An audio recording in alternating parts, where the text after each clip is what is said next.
ආයුබෝවන් තෙරුවන් සරණයි හැමෝටම. අදට දරුවනේ අපි මේ දිනවල කතා කරන්නේ වෙළඳපොළ ආර්ථික පද්ධතිය කියන මාතෘකාවට ගැන තමයි අපි මේ දිනවල කතා කරන්නේ. එතකොට ඔයගොල්ලන්ගේ විෂය නිර්දේශයේ දෙවෙනි පාඩමෙන් අපි කතා කරන්නේ ඉල්ලුම සැපයුම වෙළඳපොළ සමතුලිතය හා නම්‍යතාව කියන මේ ප්‍රධාන මාතෘකා හතරෙන් තමයි ඔයගොල්ලන්ගේ විෂය නිර්දේශයේ දෙවෙනි පාඩම හැදිලා තියෙන්නේ. එතකොට අපි මේ විදිහට කතා කරලා තියෙනවා ව්‍යාපාරික සැපයුම අපි කතා කරලා තියෙනවා. ඒ වගේම පාරිභෝගික ඉල්ලුම අපි කතා කරලා තියෙනවා. ඉතින් අද අපි කතා කරන්න බලාපොරොත්තු වෙන්නේ වෙළඳපොළ සමතුලිතය කියන මාතෘකාව තමයි අද අපි කතා කරන්න බලාපොරොත්තු වෙන්නේ. මම ඔයගොල්ලන්ට පොඩි ඉල්ලීමක් ගන්නවා. කවුරු හරි කෙනෙක් අද නම් ඉස්සල්ලාම වීඩියෝ එක බලන්නේ අනිවාර්යයෙන්ම ඒ දුව පුතා කරන්න ඕන දේ තමයි වෙළඳපොළ සැපයුම සහ වෙළඳපොළ ඉල්ලුම කියන දෙක නරඹන්න. ඊට පස්සේ වෙන්නේ මේ වෙළඳපොළ සමතුලිතය කියන වීඩියෝ එක නරඹන්න. මේ වෙනකොටත් ඔයගොල්ලෝ දැන් දන්නවා වෙළඳපොළ ආර්ථික පද්ධතියක් කියන්නේ මොකක්ද කියන එක දැන් ඔයගොල්ලෝට අලුත් දෙයක් නෙවෙයි ඔයගොල්ලෝ දන්නවා. වෙළඳපොළ ආර්ථික පද්ධතිය කොහොතේ කුටුම්බාංශය හා ව්‍යාපාරිකාංශය තමයි කටයුතු කරන්නේ. එතකොට කුටුම්බාංශය නියෝජනය කරනවා ඉල්ලුම කියන බලවේගයත් ව්‍යාපාරිකාංශය නියෝජනය කරනවා සැපයුම කියන බලවේගය. එතකොට වෙන කිසිම ආර්ථික කාරකයක මැදිහත් වීමක් කරන්නේ වෙළඳපොළ ආර්ථික පද්ධතියට. එතකොට ප්‍රධාන වශයෙන් මෙන්න මේ ආර්ථික කාරක දෙක තමයි තම තමන්ගේ තිබෙන ගැටලු විසඳාගෙන ආර්ථික පද්ධතිය මෙහෙවන්නේ. මම කැමති මෙන්න මෙහෙම ප්‍රවේශයක් ගන්න. සමතුලිතය කතා ගන්න හින්දා මම ඔබට යෝජනා කරනවා ඔබ පුළුවන් නම් මේ මොහොතේ කඩදාසි කෑල්ලක් අරන් පාරිභෝගිකයෙකුගේ පින්තූරයක් වට අඳින්න කියලා මම යෝජනා කරනවා. ඒ වගේම යෝජනා කරනවා වාට ඒක මම නිෂ්පාදකයෙකුගේ පින්තූරයක් අඳින්න. අපි ගත්තොත් එහෙම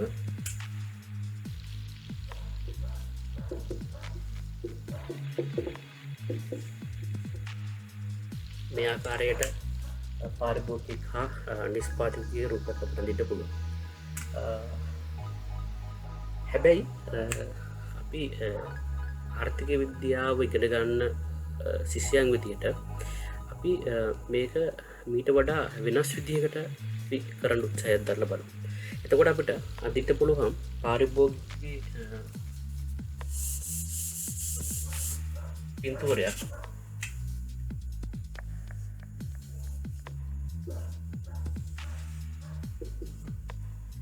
මේ ආකාරයට අපිට පුළුවන් පාරිභෝගිකයෙකුගේ පින්තූරයක් අපිට අඳින්න පුළුවන්. ඒ වගේම මම කියනවා ඔයගොල්ලන්ට නිෂ්පාදකයෙකුගේ පින්තූරයක් අඳින්න. මේ වගේම අපිට නිෂ්පාදකයෙකුගේ පින්තූරයක් අපිට අඳින්න පුළුවන්.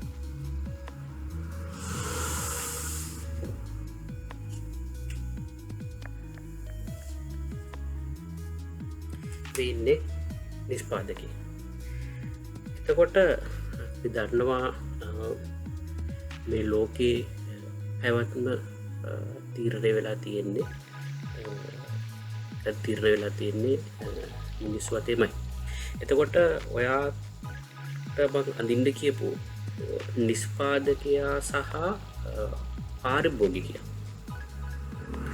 මේ දෙන්නගේ වෙඩින් ෆොටෝ එක අඳින්න කියලා කිව්වා. නැත්නම් මේ දෙන්න විවාහ වුණොත් එහෙම ඔවුන්ගේ මංගල ඡායාරූපය අඳින්න කියලා කිව්වොත් එහෙම ඔය කොහොමද අඳින්නේ? අපිට මේක ආර්ථික විද්‍යාවට අනුව අඳින්න පුළුවන් මෙන්න මේ ආකාරයට.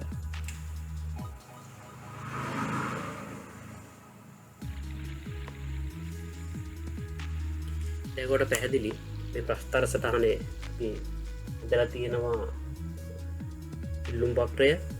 ඒ වගේ අපි ඇදලා තියෙනවා සැපයුම් පත්‍රය. ඔබට මේක හොඳින් නිරීක්ෂණය කරොත් පෙනෙනවා මෙන්න මේ තැනකදී ඒ ඉල්ලුම් වක්‍රය හා සැපයුම් වක්‍රය එකිනෙකට ඡේදනය වෙනවා. හරි.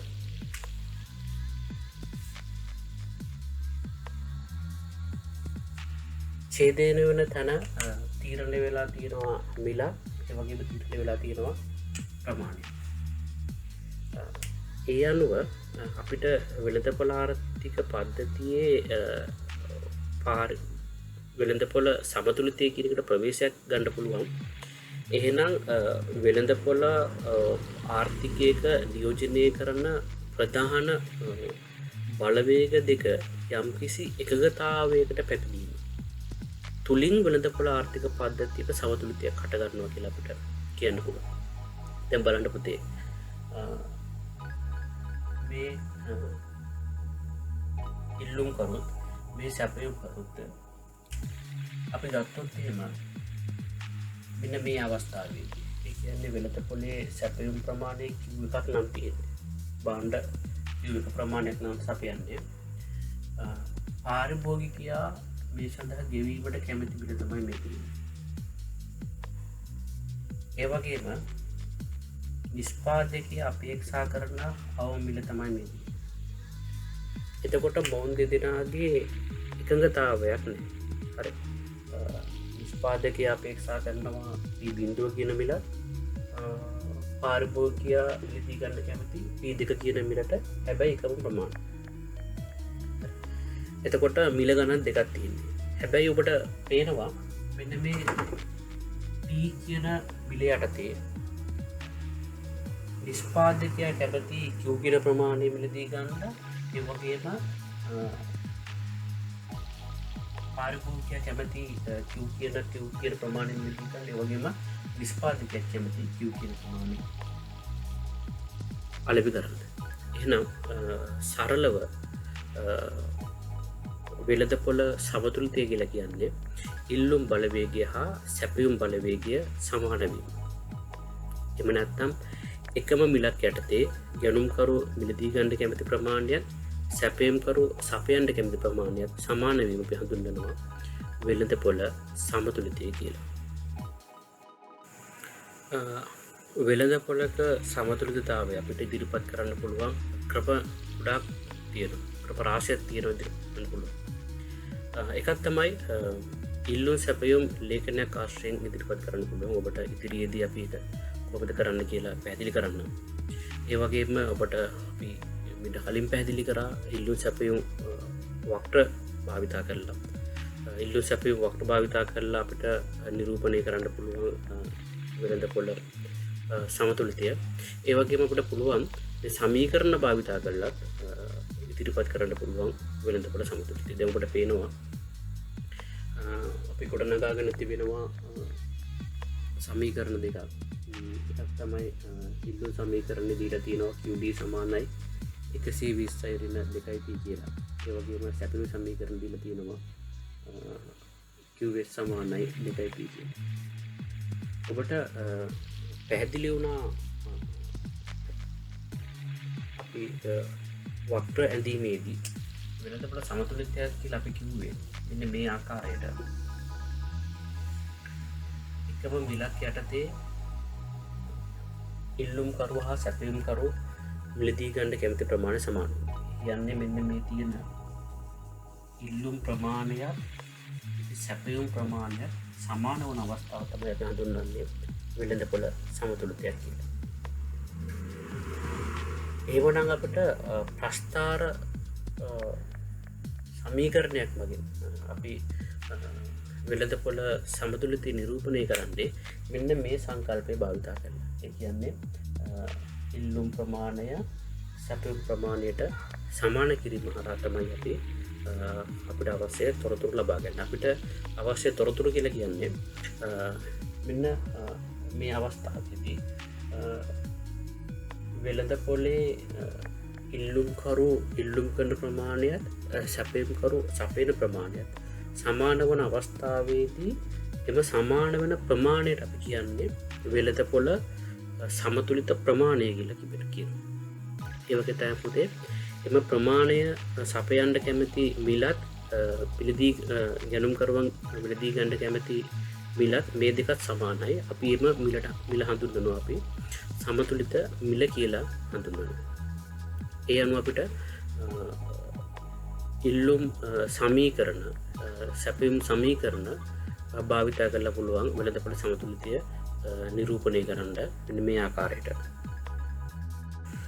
ඔබ දන්නවා සමතුලිතයේදී ඉල්ලුම් ප්‍රමාණය සැපයුම් ප්‍රමාණයට සමාන වෙනවා. එම නිසා අපි මේ සමීකරණ දෙක සමාන කරනවා. 120 දෙකයි අපි සමාන කරනවා මෙන්න මේ සැපයුම් සමීකරණය. එතකොට ඔබට මේක එච්චර ගැටලුවක් නෙවෙයි සාමාන්‍ය සමීකරණයක් තියෙනවා. අපි මේ සමීකරණේ විසඳ ගන්නවා. ඔබට පේනවා මේ සමීකරණේ දකුණු පැත්තේ තියෙන එක පදේ 2p කියන පදේ තියෙනවා. ඒ වගේම වම් පැත්තේ තියෙනවා 2p කියන පදේ තියෙනවා 120 කියන පදේ තියෙනවා. එහෙනම් අපිට ඉතාමත් පහසුයි මේ සමීකරණ විසඳ ගන්න. මේ එක වගේ කට්ටිය අපි එක පැත්තට අරයි. ඒ අනුව මම මේ ඍණ 2p මේ පැත්තට අරයි යනවා. එතකොට මෙයා එහා පැත්තට යනවා. එයාගේ ලකුණු මාරු කරන් යනවා. එතකොට මේ 2pට මෙයා ලකුණු මාරු කරන් යද්දි ධන වෙනවා. මේ පැත්තේ උඩ 4p වෙනවා. මෙයාව ඉතිරි වෙනවා. දැන් උතරට පැහැදිලි සමතුලිතයේදී ඉල්ලුම් ප්‍රමාණය ඒ වගේම මිලත් සමාන වෙනවා. ඒ නිසා අපි එතනදී අපි හොයාගන්න ප්‍රථමයෙන්ම වෙළඳපොලේ සමතුලිත මිල හොයාගන්න. ඒ කියන්නේ මෙන්න මේ P වලගේ අපි හොයාගන්න. P ඉන්නේ 4යි 4ත් එක්ක. ඒවනම් අපිට P වලගේ ලබා ගන්න අපිට මෙන්න මේ 4 අයින් කරන්න සිද්ධ වෙනවා. ඒ නිසා මම දෙපැත්තෙන් බෙදනවා 4.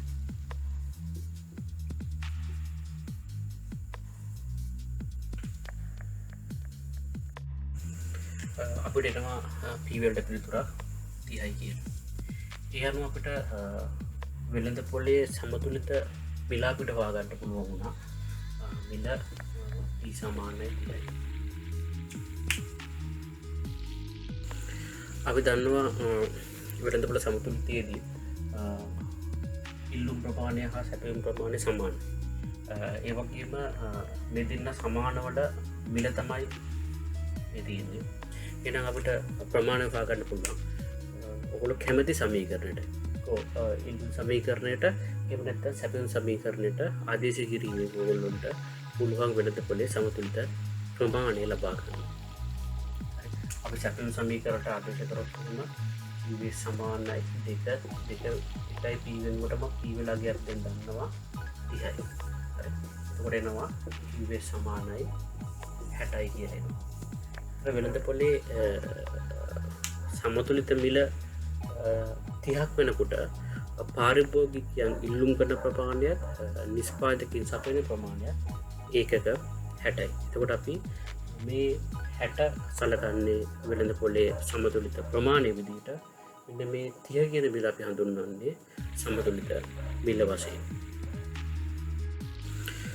අපි ප්‍රස්ථාර සටහනකින් වෙළඳපොළ සමතුලිතය නිරූපණය කරොත් එහෙම අපි ගත්ත සමීකරණය අනුව මේ තියෙන්නේ ඉල්ලුම් වක්‍රය, මේ තියෙන්නේ සැපයුම් වක්‍රය, මේ දෙන්න ඡේදනය වෙනවා මේ E කියන ලක්ෂයේදී. E කියන ලක්ෂයේදී මිල රුපියල් 30යි, ප්‍රමාණය 60යි. මේක අපි හඳුන්වනවා සමතුලිත මිල, මේක අපි හඳුන්වනවා සමතුලිත ප්‍රමාණය කියලා. එතකොට තව දෙයක් පැහැදිලි කරගන්න ඕනේ. අපි සමතුලිත මිල හැර අනෙකුත් අවස්ථාවලදී හරි ඒ සමතුලිතය හැර අනෙකුත් අවස්ථාවලදී ඔය ගත්තොත් එහෙම මෙන්න මේ 30ට පල්ලෑ මිල ගන්නවා වගේ. හරි අපි ගත්තොත් එහෙම එතන 20යි කියලා ගත්තොත් එහෙම 20දී වෙළඳපොළට සපයනවා 40ක්, පාරිභෝගිකයන් ඉල්ලුම් කරනවා ඒකක 80ක්. හරි එතකොට එතන පැහැදිලි කාරණයක් තියෙනවා ඒක තමයි එකම මිලක් යටතේ නිෂ්පාදකයන් සපයන ප්‍රමාණය පාරිභෝගිකයන් ඉල්ලන ප්‍රමාණය අතර වෙනසක් තියෙනවා 80ක් පාරිභෝගික ඉල්ලද්දී වෙළඳ පොළ සපයන්නේ 40 එතකොට වෙළඳ පොලේ ඇතැම් පාරිභෝගිකයන්ට භාණ්ඩ ලබා ගැනීමේ දුෂ්කරතාවයක් තියෙනවා හේතුව පාරිභෝගිකයන්ට එක 60ක් ඕනේ හැබැයි වෙළඳ පොළට නිෂ්පාදකව සපයන්නේ 40ක් මෙවැනි තත්ත්වයක් අපි හඳුන්වනවා අධි ඉල්ලුම් තත්ත්වයක් කියලා හඳුන්වනවා එහෙම නැත්නම් අපිට කියන්න පුළුවන් 80ක් ඕනි තැනට 40යි සපයන්නේ කියන 40ක් මදි හරි එක්කෝ අපි අධි ඉල්ලුමක් කියලා හඳුන්වනවා එහෙම නැත්නම් වෙළඳ පොලේ තියෙන පුතේ භාණ්ඩවල ඒකක 40ක හිගියක් තියෙනවා එහෙනම් සමතුලිතතාවයක් නොමැති අවස්ථාවක නොමැති ආර්ථිකයක් තුළ අධි ඉල්ලුමක් හෝ අධි සැපයුමක් ඇති වෙන්න පුළුවන් ඒ වගේ පුතේ බලන්න දැන් අපි ගත්තොත් මෙන්න මේ වගේ මිල හරි මිල රුපියල් 40ක් කියලා 40 දී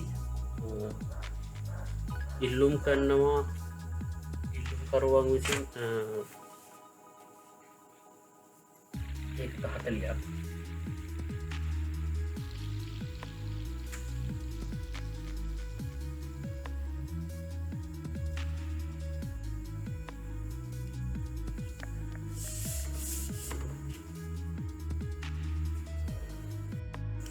ඒ වගේම මිල රුපියල් 40 දී වෙළඳ පොලේ පාරිභෝගිකයන් විසින් ඉල්ලනවා ඒක 40ක් හැබැයි මිල රුපියල් 40 දී නිෂ්පාදකයන් විසින් සපයන්නේ 80ක් සපයනවා එතකොට නිෂ්පාදකයින්ට වෙළඳ පොලේ 40ක් අලෙවි කරාට පස්සේ තවත් ඒකක 40ක් ඉතිරි වෙනවා ඒ කියන්නේ වෙළඳ පොලේ අලෙවි කරගත්ත නොහැකිව නැත්නම් ඉල්ලුම් නොකරන ඒකක 40ක් ඉතිරි වෙනවා. ඒ කියන්නේ වෙළඳ පොලේ අතිරික්ත තත්ත්වයක් ඇති වෙනවා. හරි.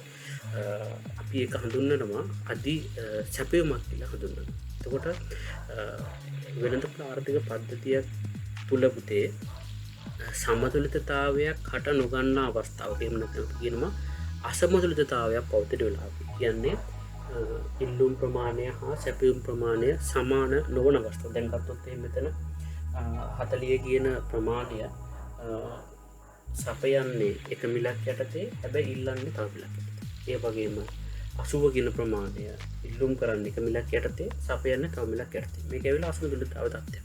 හරි. මෙවැනි තත්ත්වයක් තුළ වෙළඳ පොලේ අධි ඉල්ලුමක් හෝ අධි සැපයුමක් ඇති වෙන්න පුළුවන්.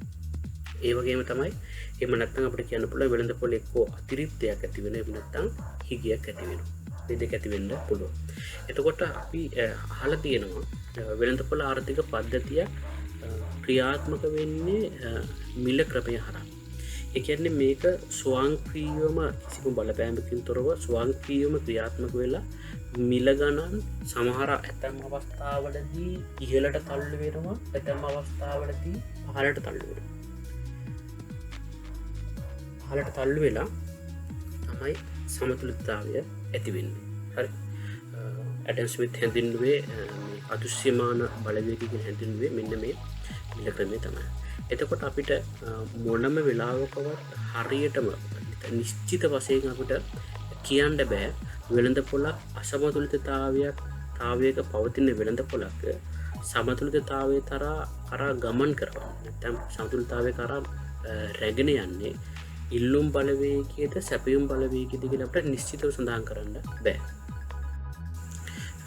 ඒ කියන්නේ ඉල්ලුම් බලවේගයත් සැපයුම් බලවේගයත් කියන මේ දෙකම තමයි අසමතුලිතතාවයේ පවතින වෙළඳ පොළක් සමතුලිතතාවය කරා රැගෙන යන්නේ. ඔබට පේනවා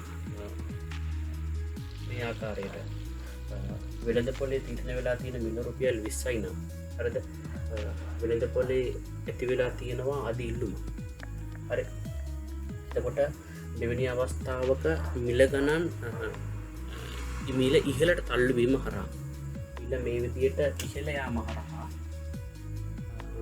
අපි දන්නවා මිල ඉහළ යනකොට මිල අපි හැම වෙලාවෙම කතා කරන්නේ ඉල්ලුමත් එක්ක කතා කරන්නේ ඉල්ලුම් නීතියත් එක්ක. සැපයීමත් එක්ක අපි සම්පත් කරගන්නේ සැපයීම් නීතියත් එක්ක. මිල ගණන් ඉහළ යන අවස්ථාවකදී පුතාලා දැන්ටමත් දන්නවා ඉල්ලුම් නීතිය ක්‍රියාත්මක වුණොත් සිද්ධ වෙන්නේ ඉල්ලුම් කරන ප්‍රමාණය අඩු කිරීමක් වෙනවා. හරි. ඒක තමයි ඉල්ලුම් නීතියෙන් නිරූපණය කරන්නේ. ඒ වගේම මිල ඉහළ යන අවස්ථාවකදී සැපයීම් නීතියට අනුව නිෂ්පාදකයන් සපයන ප්‍රමාණය වැඩි කරනවා. හරි. ඒ අනුව අවසානයේ ඔවුන් නතර වෙනවා මෙන්න මේ 30 කියන මිල යටතේ. එතකොට මෙතනදී පැහැදිලි පුතාලට ඉල්ලුම් බලවේගයත් සැපයුම් බලවේගයත් කියන මෙන්න මේ බලවේග දෙකම ක්‍රියාත්මක වෙනවා වෙළඳපොළක් සමතුලිතතාවයට පත් වීම. ඒ වගේම තමයි අපි ගත්තොත් එහෙම මේ මිල රුපියල් 40 දී මිල රුපියල් 40 දී වෙළඳපොලේ තිබෙනවා අධි සැපයුම් තත්ත්වයක් තිබෙනවා. එහෙම නැත්නම් අතිරික්ත භාණ්ඩ තොගයක් තියෙනවා වෙළඳපොළ තුළ. ඒතර මේ අතිරික්ත ඉවත් කරගන්න ඕනේ. එක්කෝ අතිරික්තය සැපයුම් කරුවන් විසින් ඉවත් කරගන්න ඕනේ. එහෙම නැත්නම් ඉල්ලුම් කරුවන් විසින් අතිරික්තය මිලදී ගන්න ඕනේ. හරි. එහෙම වුණොත් තමයි වෙළඳපොළ සමතුලිතතාවයට පත් වෙන්නේ. හැබැයි මෙතනදී සම්පූර්ණයෙන්ම අතිරික්ත භාණ්ඩ තොගය සැපයුම් කරු ඉවත් කරගන්නෙත් නෑ. සම්පූර්ණයෙන්ම අතිරික්ත භාණ්ඩ තොගය පාරිභෝගිකයන් මිලදී ගන්නෙත් නෑ. පාරිභෝජනය කරන්නේ. ඒතර වෙන්නේ වෙළඳපොළේ මිල පහළ බහිනවා. හරි.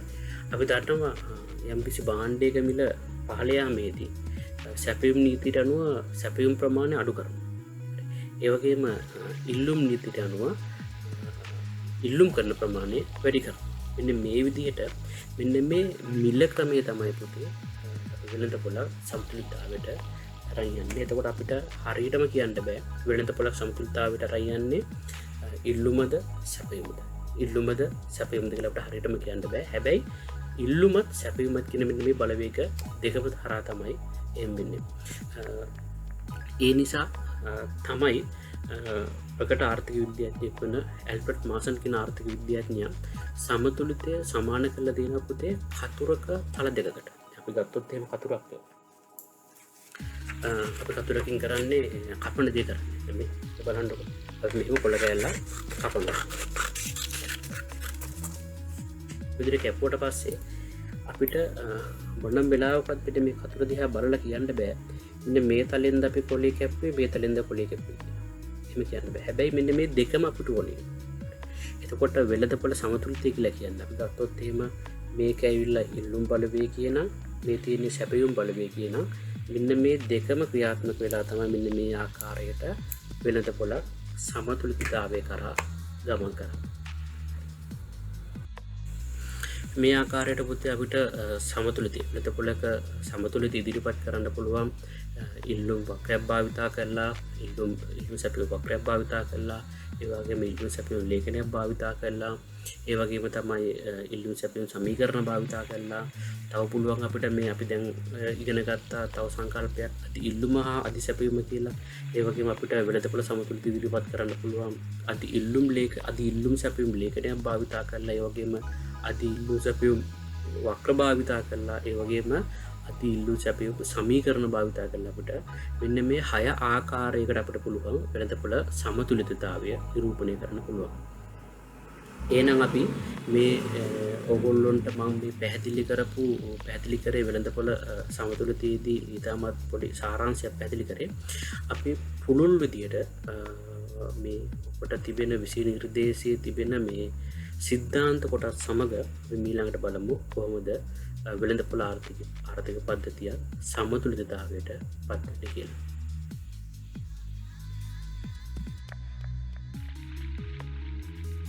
වෙන පාඩම් පටන් ගමු.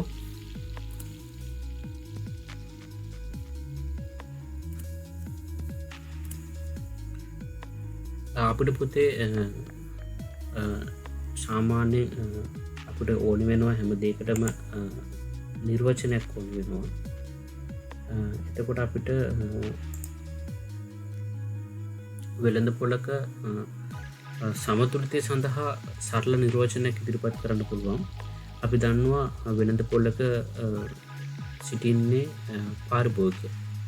හරි එතකොට පාරිභෝගිකයන් වගේම නිෂ්පාදකයන් සිටිනවා. එතකොට වෙළඳ පොලේ අපි හැම වෙලාවෙම පුතේ ඉල්ලුම හා සැපයුම ගැන කතා කිරීමේදී අපි කතා කරන්නේ සැබෑ වශයෙන් මිලදී ගන්නා ප්‍රමාණයවත් සැබෑ වශයෙන් අලෙවි කරන ප්‍රමාණය ගැනවත් නෙවෙයි.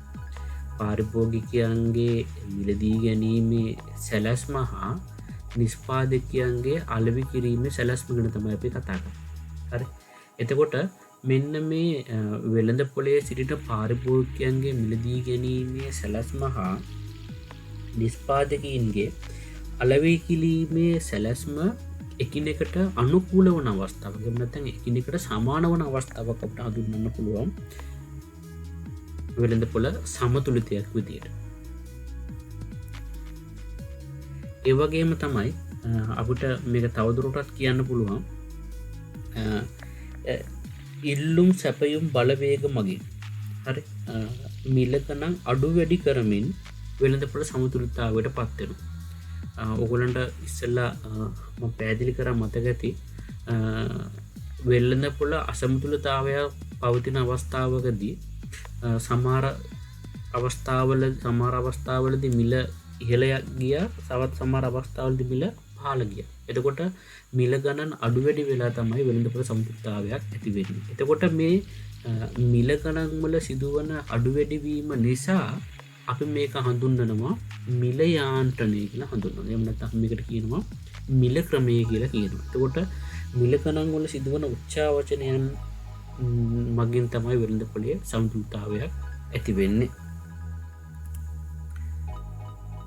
එතකොට වෙළඳ පොළ සමතුලිතයකදී ඉල්ලුම් කරුවන් හා සැපයුම් කරුවන් එහෙම නැත්නම් වෙළඳ පොළේ පාරිභෝගිකයන් හා නිෂ්පාදකයන් කියන මේ දෙපාර්ශවයම තෘප්තිමත් වෙනවා. එහෙම නැත්නම් දෙපාර්ශවයන්ගේම අරමුණු ඉෂ්ට වෙනවා. ඒ නිසා අපි කියනවා වෙළඳ පොළ සමතුලිතයේදී නිෂ්පාදකයන් හා පාරිභෝගිකයන් කියන මේ දෙපිරිසම තෘප්තියටපත් වෙනවා කියලා අපිට කියන්න පුළුවන්.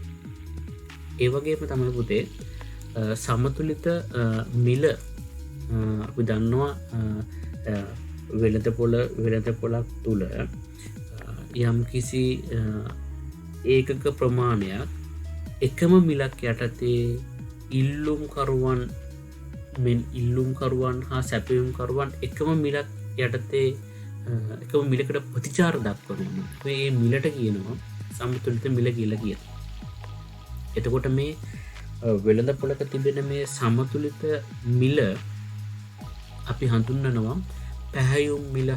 එහෙම නැත්නම් අපි කියනවා වෙළඳ පොළ නිෂ්කාසනය මිල කියලාත් අපි හඳුන්වනවා. මේ විදිහට සමතුලිත මිල අපිට මේ ආකාරයට අපිට හඳුන්වන්න පුළුවන්.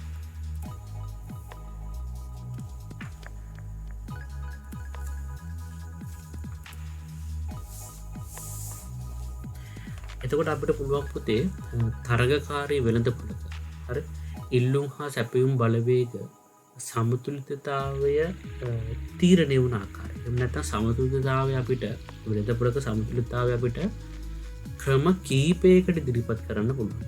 හරි ප්‍රධාන ක්‍රම 3ක් යටතේ අපිට ඉදිරිපත් කරන්න පුළුවන් වෙළඳ පොළේ සමතුලිතය. ඒකේ පළවෙනි ක්‍රමය තමයි පුතේ අපිට ලේඛනයක් මගින් ඉදිරිපත් කරන්න පුළුවන්.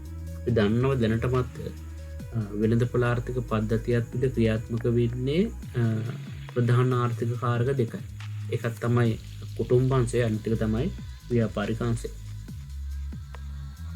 එතකොට කුටුම්බාංශය ඉල්ලුම් බලවේගය, ව්‍යාපාරික අංශය සැපයුම් බලවේගය නියෝජනය කරනවා. එතකොට මේ ඉල්ලුම් හා සැපයුම් හරි අපිට ඉල්ලුම හා සැපයුම අපිට ඉදිරිපත් කරන්න පුළුවන් ලේඛනයක් මත. එම නිසා අපිට පුළුවන් සමතුලිතයක් ඉදිරිපත් කරන්න පුළුවන් මෙන්න මේ ආකාරයට ලේඛනයක් මත. දැන් ඔබට මේ ලේඛනයේ දිහා බැලුවොත් එහෙම මේ තියෙන්නේ මිල ගණන. එතකොට මිල රුපියල් 10 දී වෙළඳ පොලේ පාරිභෝගිකයන් එකක 100ක් ඉල්ලුම් කරනවා. හැබැයි නිෂ්පාදකයන් වෙළඳ පොළට සපයන්නේ ඒකක 20යි. එතකොට පැහැදිලි අපිට මිල රුපියල් 10ේදී වෙළඳ පොලේ යම්කිසි ගැටලුවක් පැනනගෙන. ඒක තමයි ඉල්ලන ප්‍රමාණය වැඩි සපයන ප්‍රමාණය අඩු. ඒ වගේම ගත්තොත් එහෙම මේ මිල ඉහළ යනවා රුපියල් 20 දක්වා. 20 දක්වා ඉහළ යාමේදී ඉල්ලුම් කරුවන් තමන්ගේ ප්‍රමාණය 80 දක්වා අඩු කරනවා. සැපයුම් කරුවන් තමන්ගේ සැපයුම් ප්‍රමාණය 40 දක්වා වැඩි කරනවා. හරි. වෙළඳ පොලේ මිල තවත් ඉහළ යනවා. රුපියල් 30 දක්වා ඉහළ යනවා. 30 දක්වා ඉහළ යාමේදී අපි දන්නවා ඉල්ලුම් නීතිය ක්‍රියාත්මක වෙනවා. හරි. ඉල්ලුම් නීතියෙන් නිරූපණය කරන්නේ යම් කිසි භාණ්ඩයක මිල ඉහළ යාමේදී ඉල්ලුම් කරන ප්‍රමාණය අඩු කරනවා. ඒ වගේම පුතේ මෙතනදී සැපයුම් නීතියත් අපිට අදාළ වෙනවා. හරි. සැපයුම් නීතිය සඳහන් කරන්නේ යම් කිසි භාණ්ඩයක මිල ඉහළ යාමේදී ව්‍යාපාරිකයන් විසින් සපයන ප්‍රමාණය වැඩි කරනවා. ඒකට ඕගොල්ලන්ට පේනවා මෙන්න මේ ක්‍රමානුකූලව මිල ගණන් ඉහළ යාමේදී ඉල්ලුම් බලවේගයත් සැපයුම් බලවේගයත් කියන මේ දෙක ක්‍රියාත්මක වෙනවා. එහෙම නැත්නම් ඉල්ලුම් නීතියත් සැපයුම් නීතියත් ක්‍රියාත්මක වෙනවා. ක්‍රියාත්මක වෙලා ඔයගලන්ට පේනවා මිල රුපියල් 30ේදී හරි මිල රුපියල් 30ේදී ඉල්ලුම් කරන ප්‍රමාණය එකක 60යි. මිල රුපියල් 30ේදී නිෂ්පාදකයන් විසින් සපයන ප්‍රමාණය එකක 60යි. එහෙනම් මෙන්න මේ එකම මිලක් යටතේ ඉල්ලුම් කරන ප්‍රමාණයක් සපයන ප්‍රමාණයක් සමානයි. පාරිභෝගිකයන්ට වෙළඳ පොලේ මිල රුපියල් 30ක් දක්වා තීරණය වීමේදී පාරිභෝගිකයන්ට අවශ්‍ය ප්‍රමාණය 60යි. මිල රුපියල් 30 යටතේ වෙළඳ පොලට සපයන්න සැපයුම් කරුවන් කැමති ප්‍රමාණයත් 60යි. එහෙනම් ඉල්ලුමත් සමානයි සැපයීමත් සමානයි. මෙන්න මෙවැනි අවස්ථාවක් තමයි පුතේ අපි කියන්නේ වෙළඳ පොළ සමතුලිතතාවයක් කියලා කියන්නේ. එහෙනම් වෙළඳ පොළ සමතුලිත වෙනකොට එකම මිලක් යටතේ ඉල්ලුම් කරන ප්‍රමාණයත් සැපයුම් කරන ප්‍රමාණයත් එකින් එකට සමාන වෙන්න ඕන. එතකොට මේ අවස්ථාවේ මේ තීරණය වෙලා තියෙන ප්‍රමාණයට අපි කියනවා සමතුලිත ප්‍රමාණය කියලා කියනවා. එම ප්‍රමාණය ඉල්ලුම් කරන හා සැපයුම් කරන මිලට පුතේ අපි කියනවා සමතුලිත මිල කියලා කියනවා. එහෙම නැත්නම් අපි කොට කියනවා නිෂ්කාසන මිල කියලා කියනවා. වෙළඳ පොළ නිෂ්කාසන මිල කියලා අපි ඔබට කියනවා.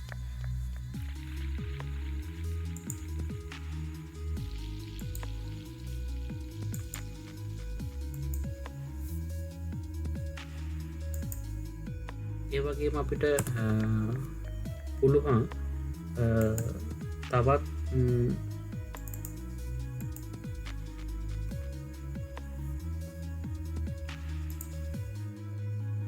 ක්‍රමයකට අපිට පුළුවන් ඉදිරිපත් කරන්න මෙන්න මේ වෙළඳ පොලේ සමතුලිතය. ඒ ක්‍රමය තමයි ඉල්ලුම් හා සැපයුම් වක්‍ර උපයෝගී කරගෙන අපිට පුළුවන් වෙළඳ පොලේ සමතුලිත බව සමතුලිතය නිරූපණය කරන්න. එතකොට අපි ඇන්දොත් එහෙම ප්‍රස්ථාරයක් ඔබට ඉස්සෙල්ලා දීලා තිබුණ ලේඛනය යටතේ ප්‍රස්ථාරයක් ඇන්දොත් එහෙම අපි එම ප්‍රස්ථාර සටහනේ එකම ප්‍රස්ථාරයේ මෙන්න මේ ඉල්ලුම් හා සැපයුම කියන තාර දෙකම නිරූපණය කරොත් එකම ප්‍රස්ථාර සටහනේ ඔබට එක අවස්ථාවකදී මෙන්න මේ ඉල්ලුම් වක්‍රය සහ සැපයුම් වක්‍රය එකිනෙකට ඡේදනය වන අවස්ථාවක්. එතකොට මේ එකිනෙකට ඡේදනය වන අවස්ථාවේදී තීරණය වන මිලට අපි කියනවා සමතුලිත මිල කියලා කියනවා. එතකොට ඉල්ලුම් වක්‍රයත් සැපයුම් වක්‍රයත් එකිනෙකට ඡේදනය වන අවස්ථාවේදී ඉල්ලුම්කරුවන් භාණ්ඩ ඉල්ලුම් කරන මිලත් සැපයුම්කරුවන් භාණ්ඩ සපයන මිලත් එකිනෙකට සමානයි. ඒ වගේම තමයි දරුවෝ එම මිලේදී ඉල්ලුම්කරුවන් ඉල්ලුම් කරන ප්‍රමාණයත් සැපයුම්කරුවන් සපයන ප්‍රමාණයත් සමානයි. එහෙනම් අපි ප්‍රස්ථාර සටහනක් මගින් නිරූපණය කරොත් විලඳපොළ සමතුලිතය අපි කරන්න ඕනේ එකම ප්‍රස්ථාර සටහනක ඉල්ලුම් වක්‍රයත් සැපයුම් වක්‍රයත් නිර්මාණය කරමු. එතකොට ඔබට යම් කිසි ස්ථානයකදී ඔබ ඇඳපු ඉල්ලුම් වක්‍රයත් සැපයුම් වක්‍රයත් එකිනෙකට ඡේදනය වෙනවා. එම ඡේදනය වන තැන ඡේදනය වන අවස්ථාවේ තීරණය වෙන මිල අපි හඳුන්වනවා සමතුලිත මිල කියලා අපි හඳුන්වනවා. එම මිල යටතේ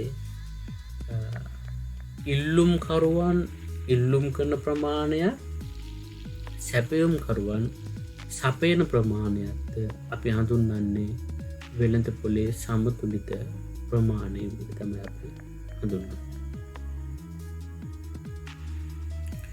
ඒ වගේම අපිට ඉදිරිපත් කරන්න පුළුවන් වෙළඳපොළ සමතුලිතය ඉල්ලුම් හා සැපයුම් සමීකරණ ආශ්‍රයෙන් අපිට ඉදිරිපත් කරන්න පුළුවන්. ඉල්ලුම් සැපයුම් ලේඛනයක් මගින් අපි සමතුලිතතාවය ඉදිරිපත් කිරීමේදී ඔයගොල්ලෝ දැක්කා මේ වෙළඳපොලේ තීරණය වෙලා තියෙන මිලත් ඉල්ලුම් ප්‍රමාණයත් සැපයුම් ප්‍රමාණයත් එකිනෙකට සමානයි. ඒ වගේම අපි ප්‍රස්ථාර සටහනක් මගින් වෙළඳපොළ සමතුලිත ඉදිරිපත් වීමේදී වෙළඳපොළ සමතුලිතතාවය කියලා අපි හැඳින්වුවේ මෙන්න මේ ඔබ දකින්න මේ ඉල්ලුම් වක්‍රයක් සැපයුම් වක්‍රයක් ඡේදනය වන ස්ථානයේ පවතින මිලත් ප්‍රමාණයක් තමයි අපි හැඳින්වුවේ සමතුලිත මිල හා ප්‍රමාණය. ඒ අනුව වෙළඳපොළ සමතුලිතයේදී සිද්ධ වෙන්නේ ඉල්ලුම් ප්‍රමාණයත් සැපයුම් ප්‍රමාණයත් සමානයි. ඒ වගේම ඉල්ලුම් මිලත් සැපයුම් මිලත් සමානයි. ඒ අනුව අපිට සමතුලිතතාවය සොයා ගන්න ඕනේ නම් සමීකරණයක් මගින් අපි කරන්නේ අපි දැන් ඉස්සෙල්ලා හඳුනාගත්තා සමතුලිතයේදී ඉල්ලුම්කරුවන් ඉල්ලුම් කරන ප්‍රමාණයත් සැපයුම්කරුවන් සපයන ප්‍රමාණයත් සමානයි.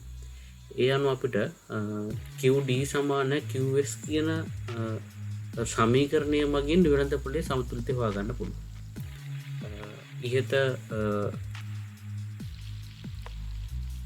ප්‍රස්ථාර සටහනට අනුව අපි ගොඩනගාගත්ත ඉල්ලුම් සැපයුම් සමීකරණ දෙකක් තියෙනවා.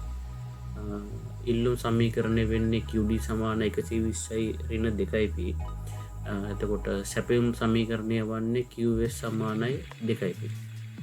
එතකොට අපිට පැහැදිලි වුණා පහුගිය පසු අවස්ථාවේදී වෙළඳපොළක් සමතුලිතතාවයට පත්වීමේදී ඉල්ලුම් ප්‍රමාණය හා සැපයුම් ප්‍රමාණය සමානයි.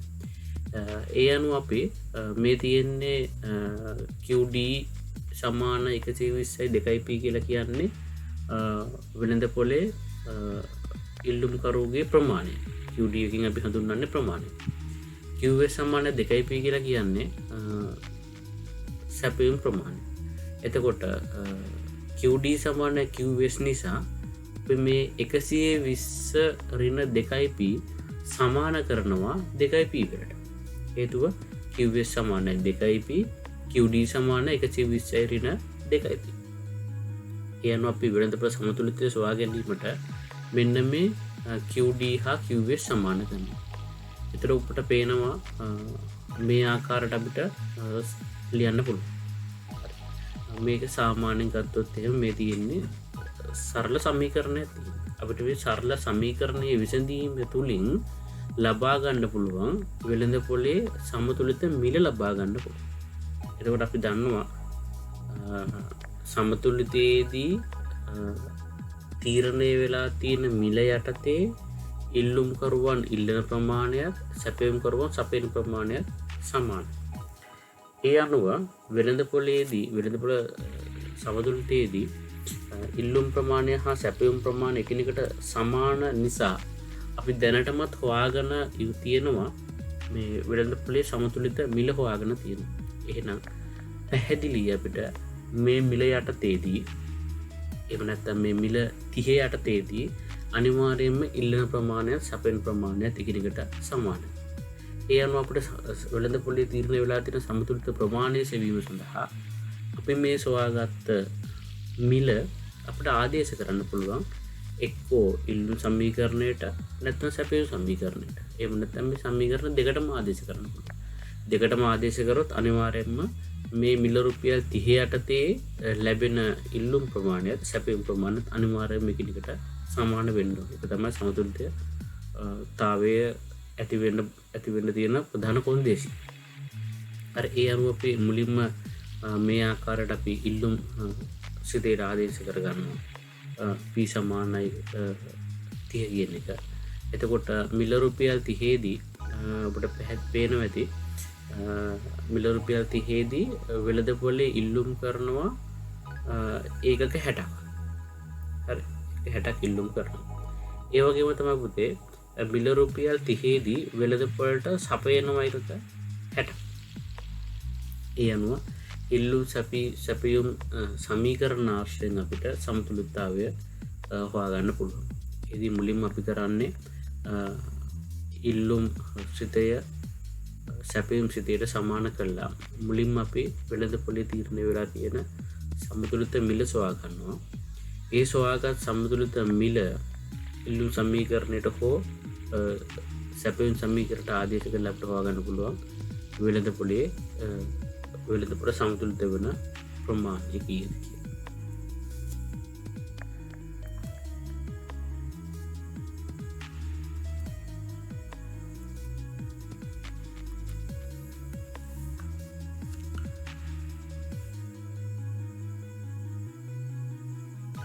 එතකොට වෙළඳ පොලක ඔබට පේනවා සමතුලිත මිල හැර අනෙකුත් මිල ගණන් වලදී ඉල්ලුම් කරන ප්‍රමාණයත් සපයන ප්‍රමාණයත් සමාන වෙන්නේ.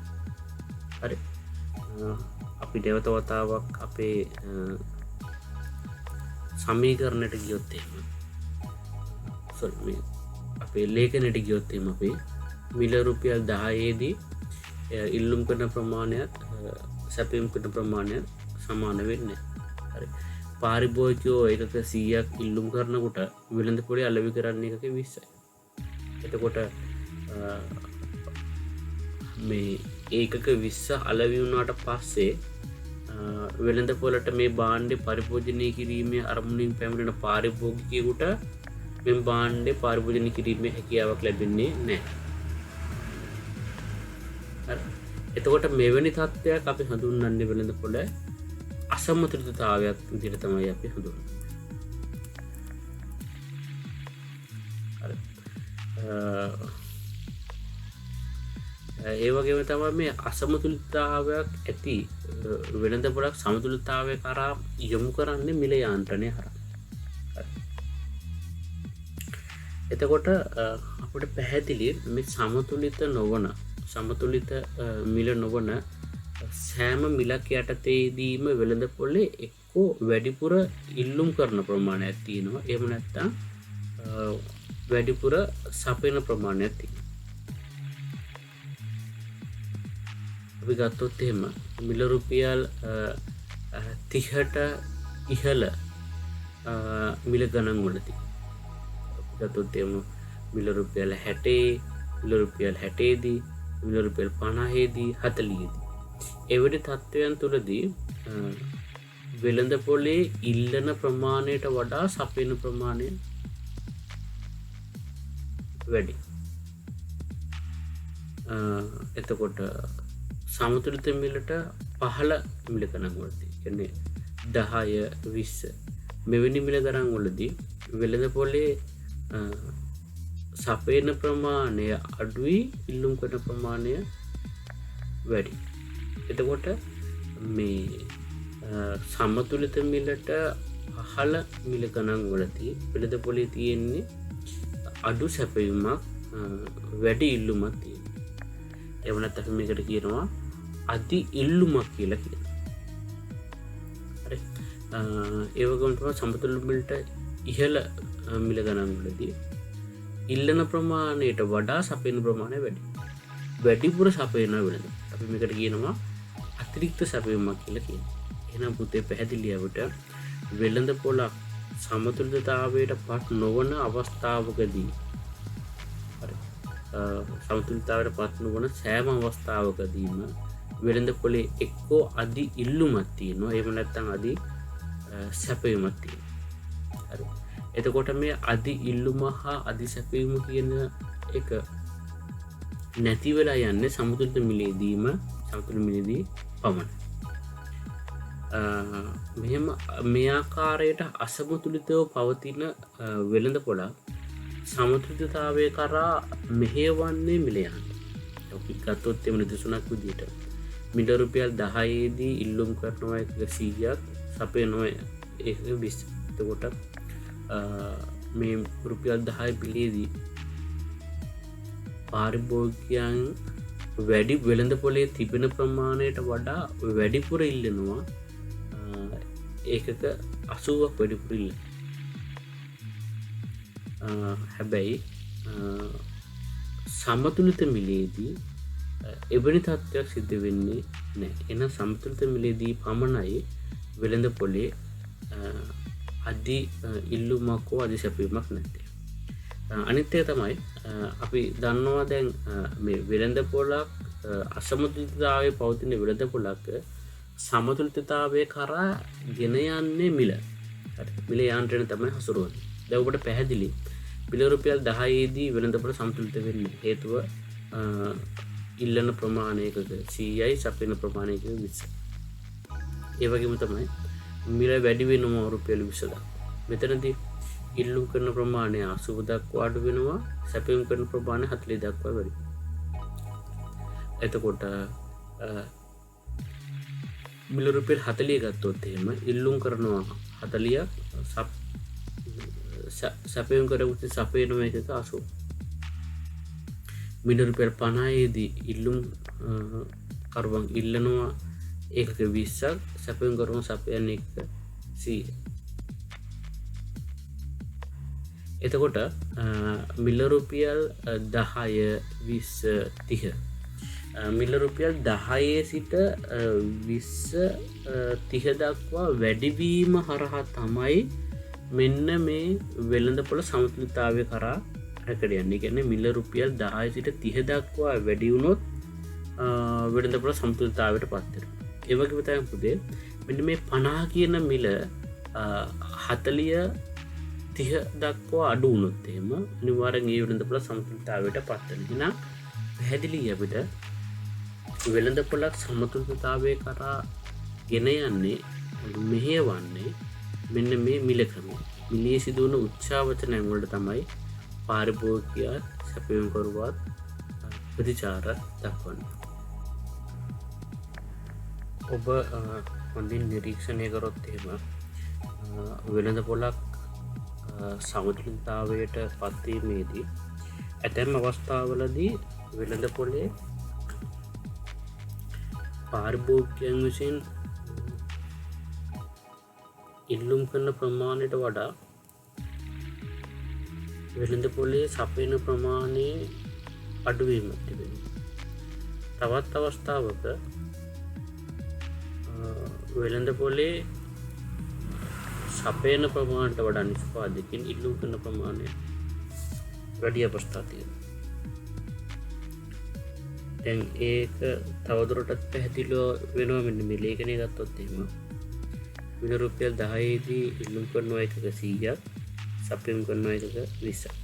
එතකොට මෙතනදී පාරිභෝගිකයන්ට අවශ්‍ය භාණ්ඩ ප්‍රමාණයෙන් ඔවුන්ට ලබා ගැනීමට හැකියාව වෙන්නේ නැත සපුරා ගැනීමට හැකි වෙන්නේ බාණ්ඩ එකක 20යි. තවත් බාණ්ඩ එකක 80ක හිගියක් තියෙන වෙළඳපොළ. ඒ වගේම මිල ක්‍රමානුකූල වැඩිවීමේදී ඉල්ලුම් කරන ප්‍රමාණය අඩු කරන 80 දක්වා සැපයුම් කරන ප්‍රමාණය වැඩි කරනවා 40 දක්වා. එතකොට මේ අවස්ථාවෙත් වෙළඳපොලේ පාරිභෝගිකයන්ට අවශ්‍ය භාණ්ඩ ප්‍රමාණය වෙළඳපොලේ පවතින්නේ 140යි. එහෙනම් තවත් භාණ්ඩ එකක 40ක හිගියක් තියෙනවා. මෙවැනි තත්ත්වයක් අපි ආර්ථික විද්‍යාව හඳුනාගන්නේ අධි ඉල්ලුමක් හැටියට. ඒක නැත්නම් ඉල්ලුම් ප්‍රමාණය වැඩිවීම. සැපයුම් ප්‍රමාණයට සාපේක්ෂව ඉල්ලුම් ප්‍රමාණය වැඩිවීම. ඒ වගේම තමයි මිල රුපියල් 40 දී ඉල්ලුම් ප්‍රමාණය 40යි සැපයුම් ප්‍රමාණය 80යි. එතකොට සැපයුම් කරුවන් විසින් වෙළඳපොළට භාණ්ඩ එකක 80ක් සපයනවා. හැබැයි ඔවුන්ට අලෙවි කර ගැනීමට හැකි වන්නේ වෙළඳපොළේ භාණ්ඩ එකක 40. කියන වෙළඳපොළේ වැඩිපුර භාණ්ඩ ඉතිරි වෙනවා ඒකක 40. ඒ වගේම මිල රුපියල් 50 දී සැපයුම් කරුවන් විසින් සපයනවා ඒකක 100ක්. හැබැයි ඉල්ලුම් කරුවන් විසින් වෙළඳපොළ ඉල්ලුම් කරන්නේ ඒකක 20යි. එතකොට මෙහිදී වෙළඳපොළේ භාණ්ඩ 80ක අතිරික්තයක් ඇති වෙනවා. මෙම තත්ත්වය අපි හඳුන්වන ආර්ථික විද්‍යාවේ ආදී සැපයුමක් කියලා. එහෙනම් පැහැදිලි සමතුලිත මිලේදී පමණයි නැත්නම් වෙළඳපොළක් සමතුලිත වීමේදී පමණයි මේ ඉල්ලුමට සැපයුම සමාන වෙන්නේ. අනෙකුත් සෑම අවස්ථාවකම වෙළඳපොළ එක්කෝ අධි ඉල්ලුමක් එහෙම නැත්නම් අධි සැපයුමක් පවතී.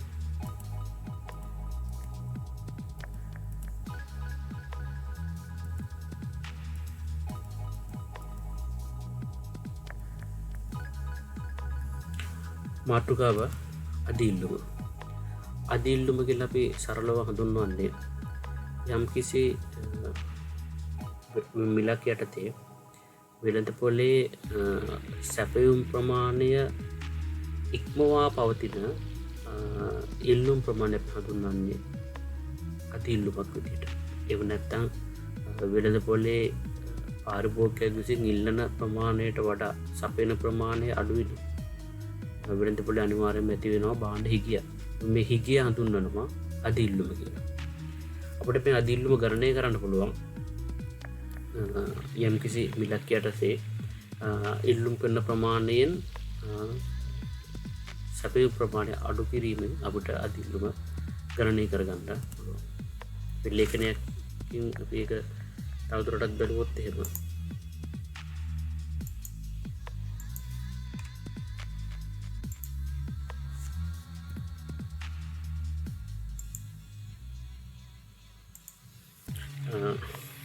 මිල රුපියල් 10 දී ඉල්ලුම් කරනවා එකක 100ක් සපයනවා එකක 20ක්.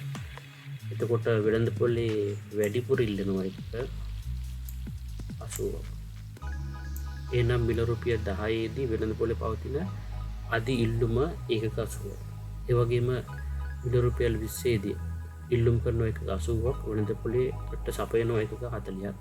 මෙහිදී වෙළඳපොලේ අධි ඉල්ලුම වෙන්නේ එකක 40ක්. ඒ වගේම මිල රුපියල් 30 දී ඉල්ලුම් කරනවා එකක 60ක් සපයනවා නිෂ්පාදකයින් එකක 60ක්.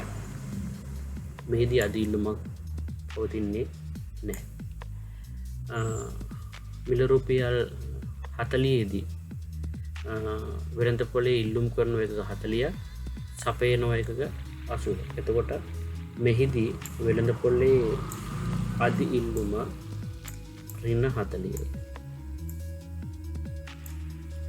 ඒ වගේම මිල රුපියල් 50 දී ඉල්ලුම් කරන එකක 20ක් වෙළඳපොළට සපයනවා එකක 100ක්. මෙහිදී අධි ඉල්ලුම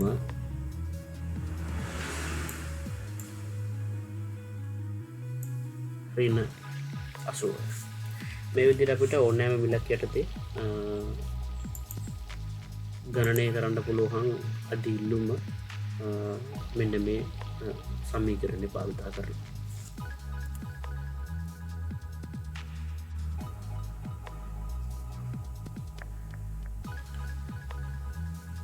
අධි සැපයුම් තත්ත්වයක් යනුවෙන් අදහස් කරන්නේ යම් කිසි මිලක් යටතේ වෙළඳ පොලේ ඉල්ලුම් ප්‍රමාණය ඉක්මවා පවතින සැපයුම් ප්‍රමාණය අපි හඳුන්වනවා අධි සැපයුමක් කියලා.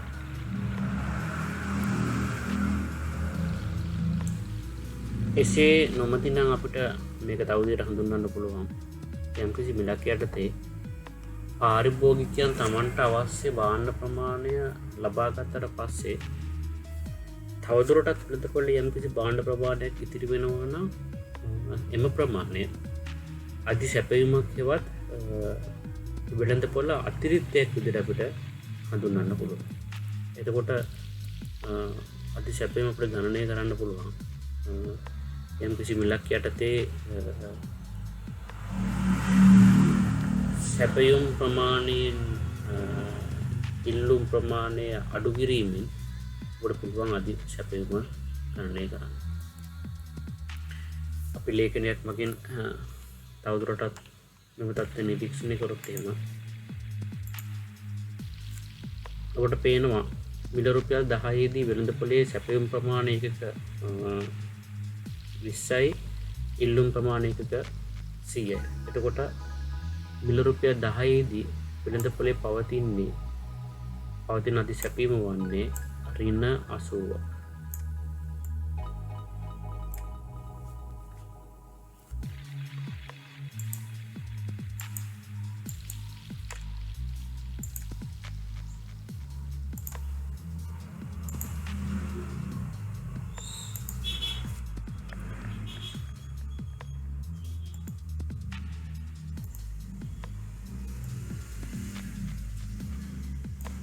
ඒ වගේම මිල රුපියල් 20 දී වෙළඳ පොලේ අධි සැපයුම් ප්‍රමාණය වන්නේ ඍණ 40යි. සමතුලිත මිලේදී එවනම් මිල රුපියල් 30 දී වෙළඳ පොලේ අධි සැපයුම 0යි. මිල රුපියල් 40 දී වෙළඳ පොලේ අධි සැපයුම 80 40ක් කියම 40යි. මිල රුපියල් 50 දී වෙළඳ පොලේ අධි සැපයුම් ප්‍රමාණය 100ක් කියම 80යි.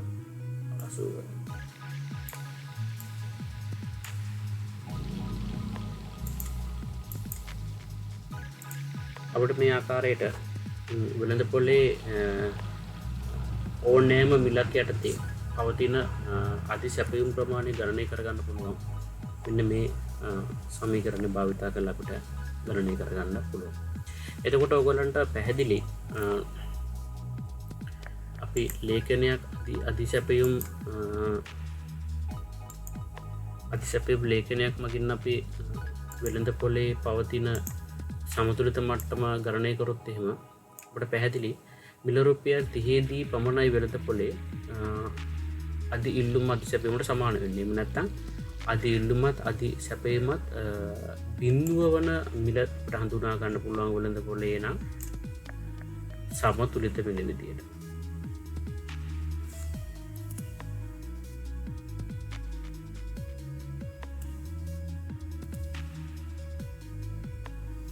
අපිට ලේඛනයක් භාවිතයෙන් අපිට පුළුවන් එහෙනම් වෙළඳ පොලේ සමතුලිතය හොයන්න අධි ඉල්ලුම් අධි සැපයීම් ලේඛනයක් භාවිතයෙන්. ඒතර ඔයගොල්ලන්ට පේනවා යම් කිසි මිල ගණන් යටතේ වෙළඳ පොලේ ඇතැම් අවස්ථාවල අධි ඉල්ලුමකුත් ඇතැම් අවස්ථාවල අධි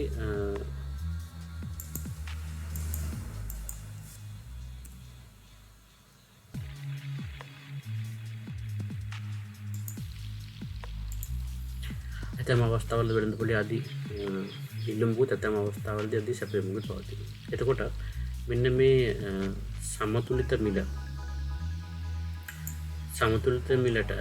මෙන්න මේ 70 කියන සමතුලිත මිලට ඉහළ සෑම මිලකදීම පහළ සෑම මිලකදීම එනම් 20 10 ආදී සමතුලිත මිලට පහළ සෑම මිලකදීම වෙළඳ පොලේ පවතින්නේ අධි ඉල්ලුමක් තමයි පවතින්නේ.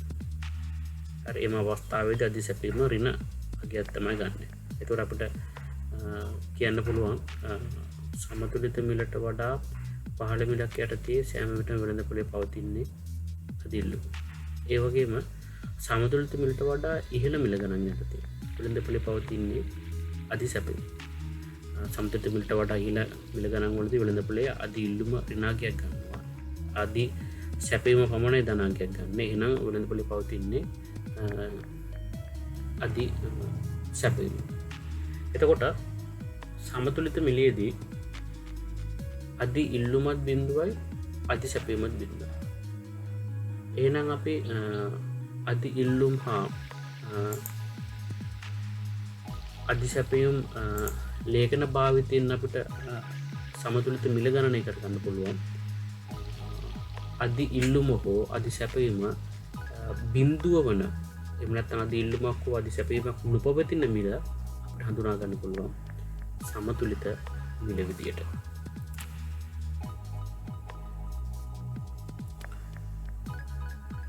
ඉහත ලේඛනයට අනුව මිල රුපියල් 30 දී අධි ඉල්ලුම හෝ අධි සැපයීම ශූන්‍යයි. එහෙනම් අපිට මිල රුපියල් 30 හඳුනා ගන්න පුළුවන් සමතුලිත මිල විදියට.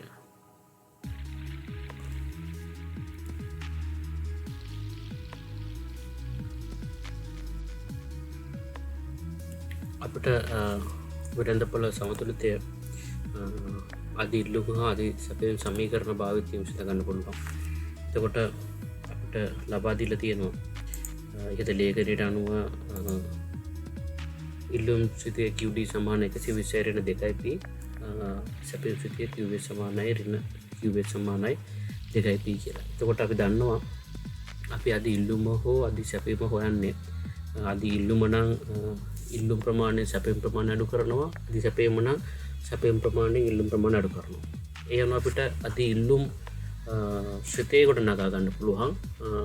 ඉල්ලුම් සමීකරණයෙන් අඩු කරනවා සැපයීම් සමීකරණය අනුව ED අපිට හොයාගන්න පුළුවන් 120 ඍණ 2p කියන ඉල්ලුම් සිතෙන් අපි අඩු කරනවා 2p කියන සැපයීම් සිතේ අනුව අපිට ගොඩනගා ගන්න පුළුවන් අධි ඉල්ලුම් සිතය ED සමාන 120 ඍණ 4p.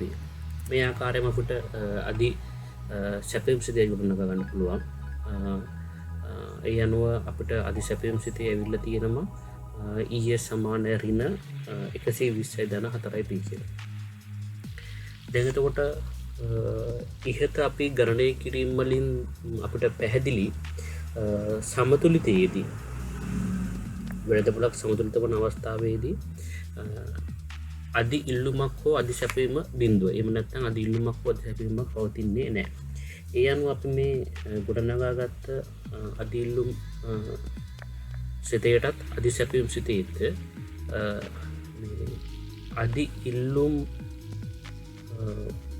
ප්‍රමාණය අධි ඉල්ලුම් ප්‍රමාණය හා අධි සැපයීම් ප්‍රමාණය බිඳුව කරලා අපිට හොයාගන්න පුළුවන් වෙළඳපොළ සමතුලිත මිල. හේතුව තමයි අපි දන්නවා වෙළඳපොළ සමතුලිතයේදී අධි ඉල්ලුම හා අධි සැපයීම ශූන්‍යයි. ඒ අනුව අපිට මේ ගොඩනගාගත්ත ඉල්ලුම් සිතේට ED වෙනුවට අපි බිඳුව ආදේශ කරලා අපිට හොයාගන්න පුළුවන් අධි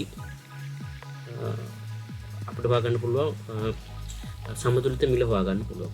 ඒ වගේම අධි සැපයීම් සමීකරණයේ ES වෙනුවට අපිට බිඳුව ආදේශ කරලා හොයාගන්න පුළුවන් අධි බිඳුව ආදේශ කරලා හොයාගන්න පුළුවන් මේ සමතුලිත මිල.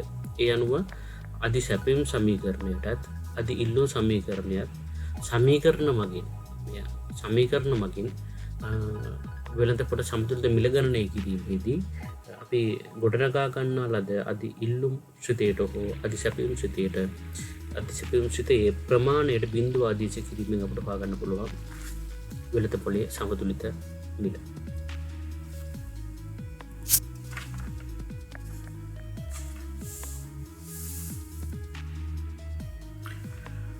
ඒ අනුව අපි ප්‍රමාණය ගැන මෙච්චරවල කතා කරේ. අපි වෙළඳපොලේ පවතින මිල ගැන කතා කරොත් එහෙම අපිට කතා කරන්න තියෙනවා තව සංකල්පයක් අධි ඉල්ලුම් මිල හා අධි සැපයීම් මිල. අපි අධි ඉල්ලුම් මිල කියන එකෙන් අදහස් කරන්නේ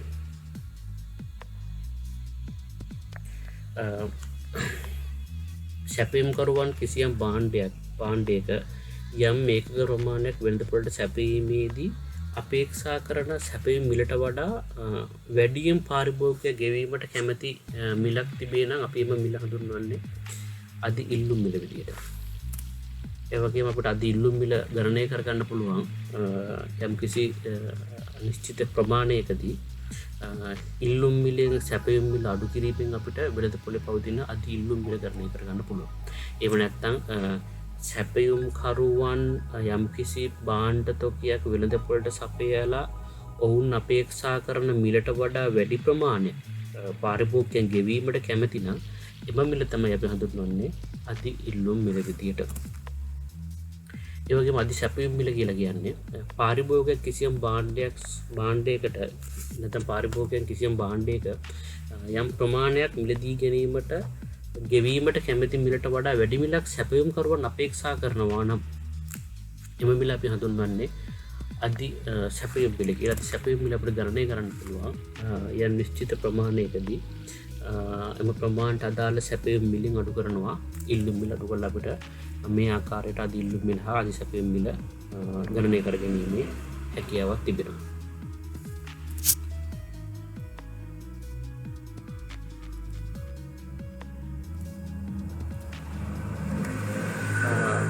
අපි ප්‍රස්ථාර ස්ථානකින් මේ අධි ඉල්ලුම් මිල හා අධි සැපයුම් ප්‍රමාණය නිරූපණය කරොත් එහෙම ඔයගලන්ට පේනවා මෙන්න මේ ප්‍රමාණය 20 දී සැපයුම් කරුවන් අපේක්ෂා කරන මිල තමයි මේ තියෙන්නේ. ඔබට මේ ප්‍රස්ථාර ස්ථානවල මේ විදිහට පෙන්වන්නේ සැපයුම් කරුවන් අපේක්ෂා කරන මිල. එම ප්‍රමාණය මිලදී ගන්න කැමති පාරිභෝගිකයන් මෙන්න මේ වගේ ඉහළ මිලකට මිලදී ගන්න කැමති. එහෙනම් අපි මෙන්න මේ ප්‍රමාණයට අපි කියන්නේ මේ මිලට අපි කියන්නේ අධි ඉල්ලුම් මිල කියලා කියන්නේ. ඒක නැත්නම් අපිට කියන්න පුළුවන් මේ සමතුලිත ප්‍රමාණයෙන් වම්පස පිටන්නේ හැමසෑම විටම අධි ඉල්ලුම් මිල. ඒ වගේම දකුණු පැත්තේ පිටන්නේ අධි සැපයුම් මිල. දැන් මෙතනදී අපිට පැහැදිලි මේ භාණ්ඩ ප්‍රමාණය ගත්තොත් එහෙම මේ භාණ්ඩ ප්‍රමාණය සඳහා ගෙවීමට කැමති මිල තමයි මේ තියෙන්නේ පාරිභෝගිකයන්. හැබැයි නිෂ්පාදකයන් අපේක්ෂා කරන මේ වගේ ඉහළ මිල. හරි. ඒ කියන්නේ පාරිභෝගිකයන් ගෙවීමට කැමති මිලට වඩා වැඩි මිලක් අපේක්ෂා කරන වෙළඳපොලේ සැපයුම් කරුවන් එම වැඩි ප්‍රමාණය අපි හඳුන්වනවා අධි සැපයුම් මිල විදිහට හඳුන්වන ප්‍රස්ථාර සරණක අපිට මේ ආකාරයට නිරූපණය කරන්න පුළුවන්. එතකොට අධි ඉල්ලුම් මිල හා අධි සැපයුම් මිල ශූන්‍ය වන අවස්ථාව. එතකොට පේනවා මේ මිල රුපියල් 30 දී වෙළඳපොලේ අධි ඉල්ලුම් මිලකුත් නැහැ අධි සැපයුම් මිලකුත් නැහැ. මේ අවස්ථාව තමයි අපි හඳුන්වන්නේ සමතුලිත අවස්ථාව විදිහට. එතකොට අධි ඉල්ලුම් මිල හා අධි සැපයුම් මිල ශූන්‍ය වන අවස්ථාව තමයි අපිට වෙළඳපොලේ හඳුන්වන්න පුළුවන් සමතුලිත අවස්ථාව විදිහට. ඒතර සමතුලිත අවස්ථාවේදී ප්‍රමාණය යම් කිසි එකක ප්‍රමාණයක් තීරණය වෙලා තියෙනවා. හැබැයි අධි ඉල්ලුම් මිල හා අධි සැපයුම් මිල ශූන්‍යයි.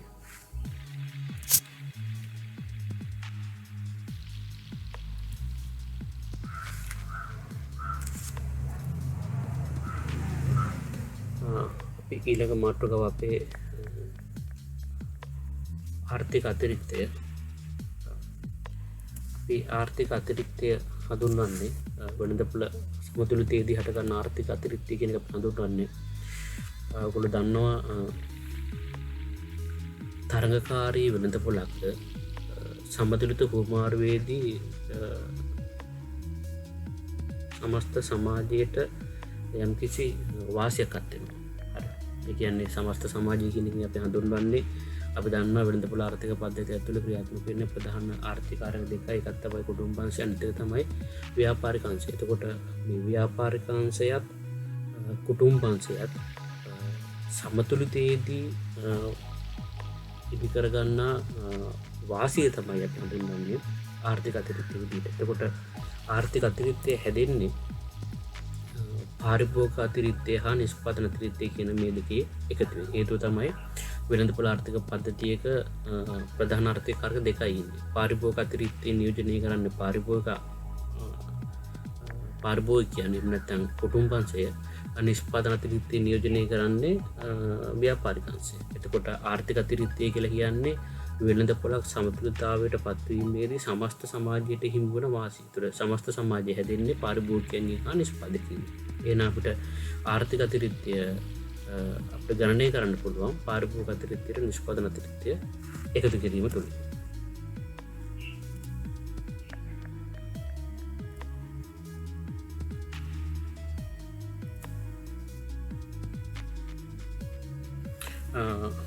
පාරිභෝගික අතිරික්තය බලමු පාරිභෝගික අතිරික්තය කියන්නේ මොකක්ද කියලා. පාරිභෝගික අපි දන්නවා ආර්ථික අතිරික්තය කියලා අපි හඳුන්වන්නේ සමතුලිතයේදී සමස්ත සමාජයට හිමි වන මාසය. එහෙනම් අපිට ආර්ථික අතිරික්ත පාරිභෝගික අතිරික්තය කියලා කියන්නේ අපි සමතුලිත හුමාරුවෙන් පාරිභෝගිකයන් හිමි කර ගන්නා වාසියට තමයි අපි කියන්නේ පාරිභෝගික අතිරික්තය කියලා කියන්නේ. එතකොට ඔයගොල්ලන්ට මේ ප්‍රස්තාර සටහන අනුව පේනවා මේ ප්‍රස්තාර සටහනේ ඉල්ලුම් වක්‍රයත් සැපයුම් වක්‍රයත් ඡේදනය වෙලා තියෙන්නේ මේ මිල රුපියල් 8ේදී.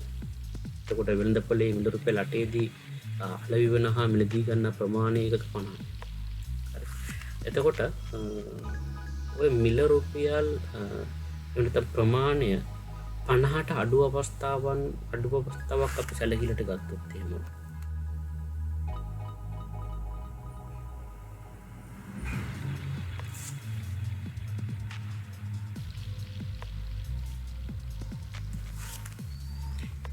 ඒ කියන්නේ අපි මෙන්න මෙවැනි අවස්ථාවක් සැලකිලිට ගත්තොත් එහෙම මෙහිදී නිෂ්පාදකයන් අපේක්ෂා කරන මිල තමයි මේ තියෙන්නේ. පාරිභෝගිකයන් ගෙවීමට කැමති මිල තමයි මේ තියෙන්නේ. එසේනම් මෙවැනි අපි හිතුව මෙතන ප්‍රමාණයකට 30යි කියලා. 30ේදී මෙන්න මේ තියෙන්නේ නිෂ්පාදකයන් අපේක්ෂා කරන මිල, මේ තියෙන්නේ පාරිභෝගිකයන් ගෙවීමට කැමති. එවනම් මේ අවස්ථාව වෙළඳපොළ අසමතුලිතතාවය. අසමතුලිත තත්ත්වයක්. හේතුව තමයි එකම ප්‍රමාණයක් නිෂ්පාදකයන් අපේක්ෂා කරන ප්‍රමාණය පාරිභෝගිකයන් ගෙවීමට කැමති ප්‍රමාණය දෙකක්. අපි එවුන් තත්ත්වයක් හඳුන්වන්නේ වෙළඳපොළ අසමතුලිතතාවයක් විදිහට. මේදී පාරිභෝගිකයා වැඩිපුර ගෙවනවා මෙන්න මේ ප්‍රමාණය. පාරිභෝගිකයා වැඩිපුර ගෙවනවා මේ ප්‍රමාණය. හැබැයි මේ වෙළඳපොළ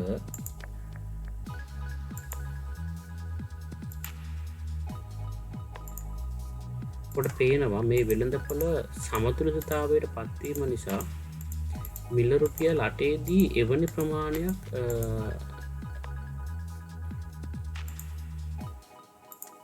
ගෙවීම අනවශ්‍ය පාරිභෝගිකයා. හරි. එහෙනම් ඔහුට මෙන්න මේ සමස්තයම ඔහුට ඉතිරි වෙනවා. මේ සමස්තයම ඔහුට ඉතිරි වෙනවා. මේ ප්‍රමාණය තමයි අපි හඳුන්වන්නේ පාරිභෝගික අතිරික්තය විදිහට. එහෙම නැත්නම් වෙළඳපොළ අසමතුලිතතාවය තත්ත්වයක් පවතින අවස්ථාවකදී මේ රුපියල් 8 වෙනුවට පාරිභෝගිකයා ගෙවීමට කැමති උපරිම මිල තමයි රුපියල් 16 කියලා කියන්නේ. හැබැයි ඉල්ලුමට සැපයීම සමාන වන නිසා දැන් ඔහු ගෙවන්නේ ඔහු 16ක් ගෙවීමට කැමැත්තෙන් සිටියත් දැන් ඔහු ගෙවන්නේ රුපියල් 8යි. ඒ නිසා අපි පාරිභෝගික අතිරික්තය විදිහට හඳුන්වන්නේ මෙන්න මේ සමතුලිත මිලට ඉහළ උපරිම ඉල්ලුම් මිලට පහළ කොටස අපි හඳුන්වන්නේ පාරිභෝගික අතිරික්තය විදිහට. එහෙම නැත්නම් වෙළඳපොළ සමතුලිතතාවය නිසා ඔහුට මේ සමස්ත ප්‍රමාණයම ඉතිරි වෙනවා. ඔහු ගෙවන්න ඕන රුපියල් 8යි. හැබැයි ඔහු ගෙවන්න කැමැත්තෙන් ඉන්න රුපියල් 16ක්.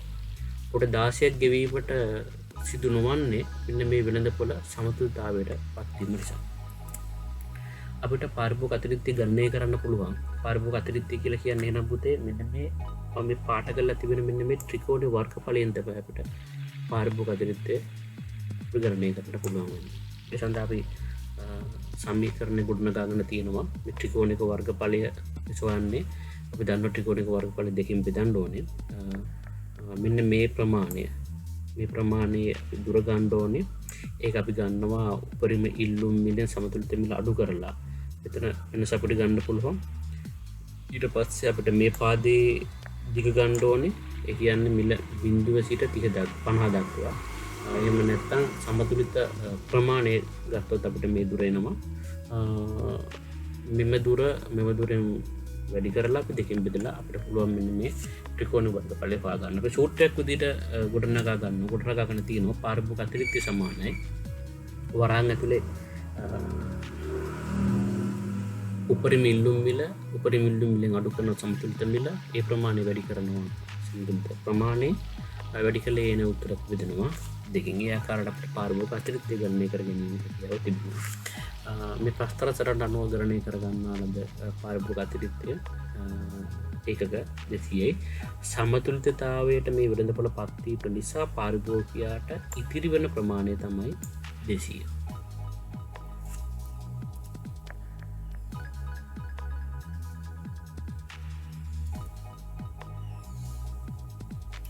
නිෂ්පාදන අතිරික්තය කියලා කියන්නේ සමතුලිත හුවමාරුවේ නිෂ්පාදකයා හිමි කර ගන්නා අතිරික්තය. එහෙම නැත්නම් වාසිය අපි හඳුන්වනවා නිෂ්පාදන අතිරික්තය විදියට. ප්‍රස්තර සටහනකින් පෙන්වුවොත් එහෙම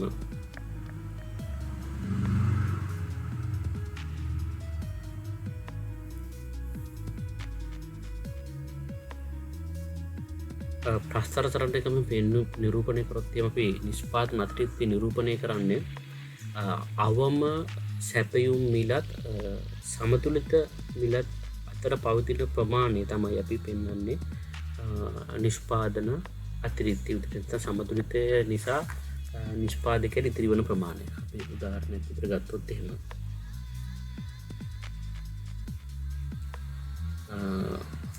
මේක අපිට පුළුවන් ඕනේ නම් සමීකරණයක් මගින් අපිට මේක නිරූපණය කරන්න පුළුවන්.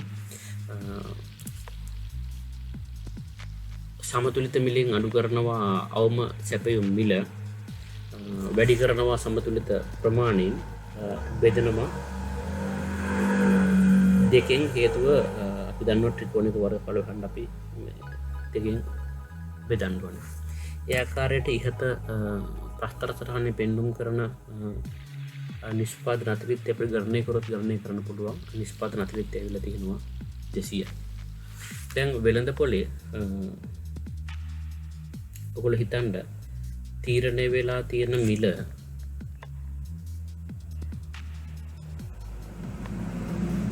වෙළඳපොලට අපි සපයනවා නම් මෙන්න මේ වගේ ප්‍රමාණයක්. වෙළඳපොලට අපි සපයන්නේ මේ වගේ ප්‍රමාණයක්. නිෂ්පාදක අපේක්ෂා කරන බිල තමයි පාරිභෝගිකයා ගෙවීමට කැමති බිල තමයි මේ තියෙන්නේ. දැන් එතකොට නිෂ්පාදකයාට මෙතනදී අවාසිය සිද්ධ වෙනවා. ඔහුට තමන් අපේක්ෂා කරන මිලට වඩා අඩු මිලකට තමයි භාණ්ඩ විකිණීම සිදුවන්නේ. දැන් අපි ඒක ගත්තොත් එහෙම 80ක්. ඔහුට මෙන්න මේ ප්‍රමාණයක අවාසියක් සිද්ධ වෙනවා ඒකක 80කට. හැබැයි සමතුලිතතාවය නිසා ඔහුට එසේ සිදුවන්නේ නැහැ. හේතුව ඔහු වෙළඳපොළට සපයන ප්‍රමාණයම වෙළඳපොලේ අලෙවි වෙනවා.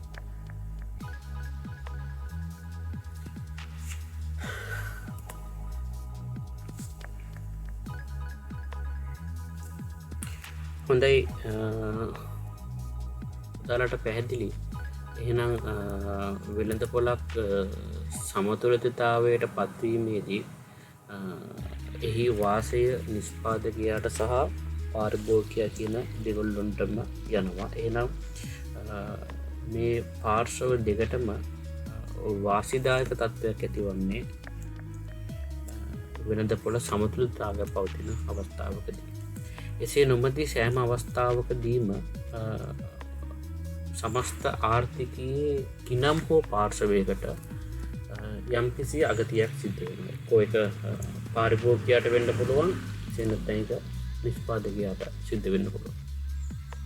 නිසා අපි හඳුන්වන්නේ වෙළඳපොළ ආර්ථිකයක හොඳම අවස්ථාව එහෙම නැත්නම් සුබසාධනීය උපරිම වෙන අවස්ථාව වෙළඳපොළ සමතුලිත වීම. එක තමයි හඳුන්වන්නේ. එතකොට වෙළඳ පොලේ සමතුලිතය අපිට සමතුලිතය වෙනස් වෙන්න පුළුවන්. හරි.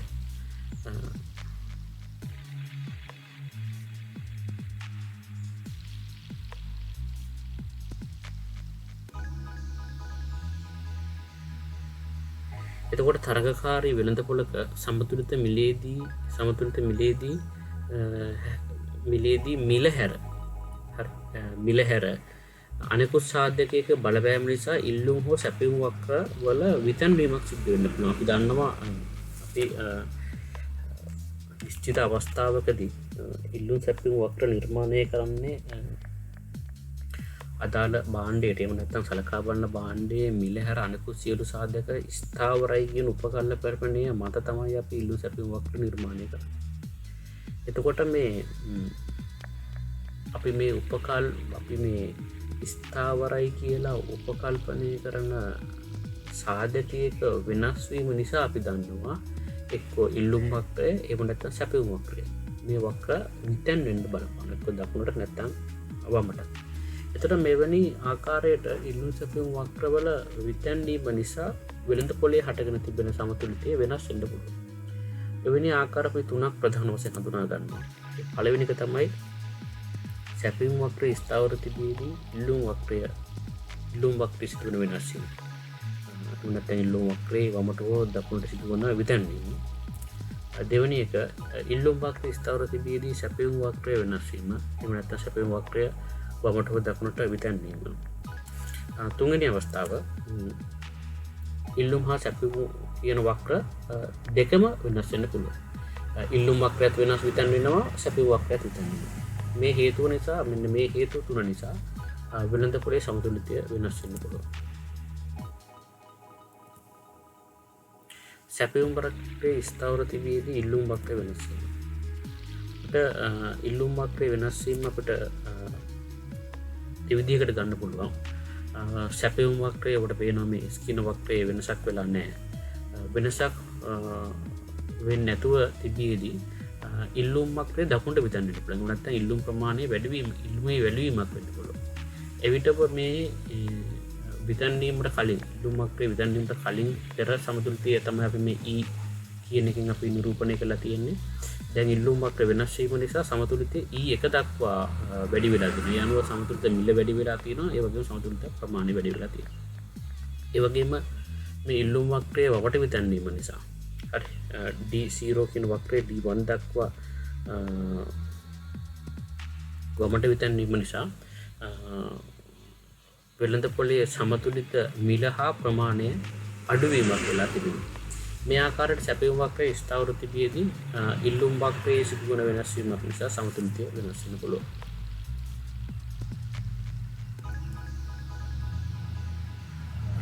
ඒ වගේම සැපයුම් වක්‍රයේ ස්ථාවර තිබියදී ඉල්ලුම් වක්‍රයේ ස්ථාවර තිබියදී සැපයුම් වක්‍රයේ විතන්වීමක් සිදු වෙන්න පුළුවන්. සැපයුම් වක්‍රයත් අපිට දකුණට හෝ වමට විතන් වෙන්න පුළුවන්.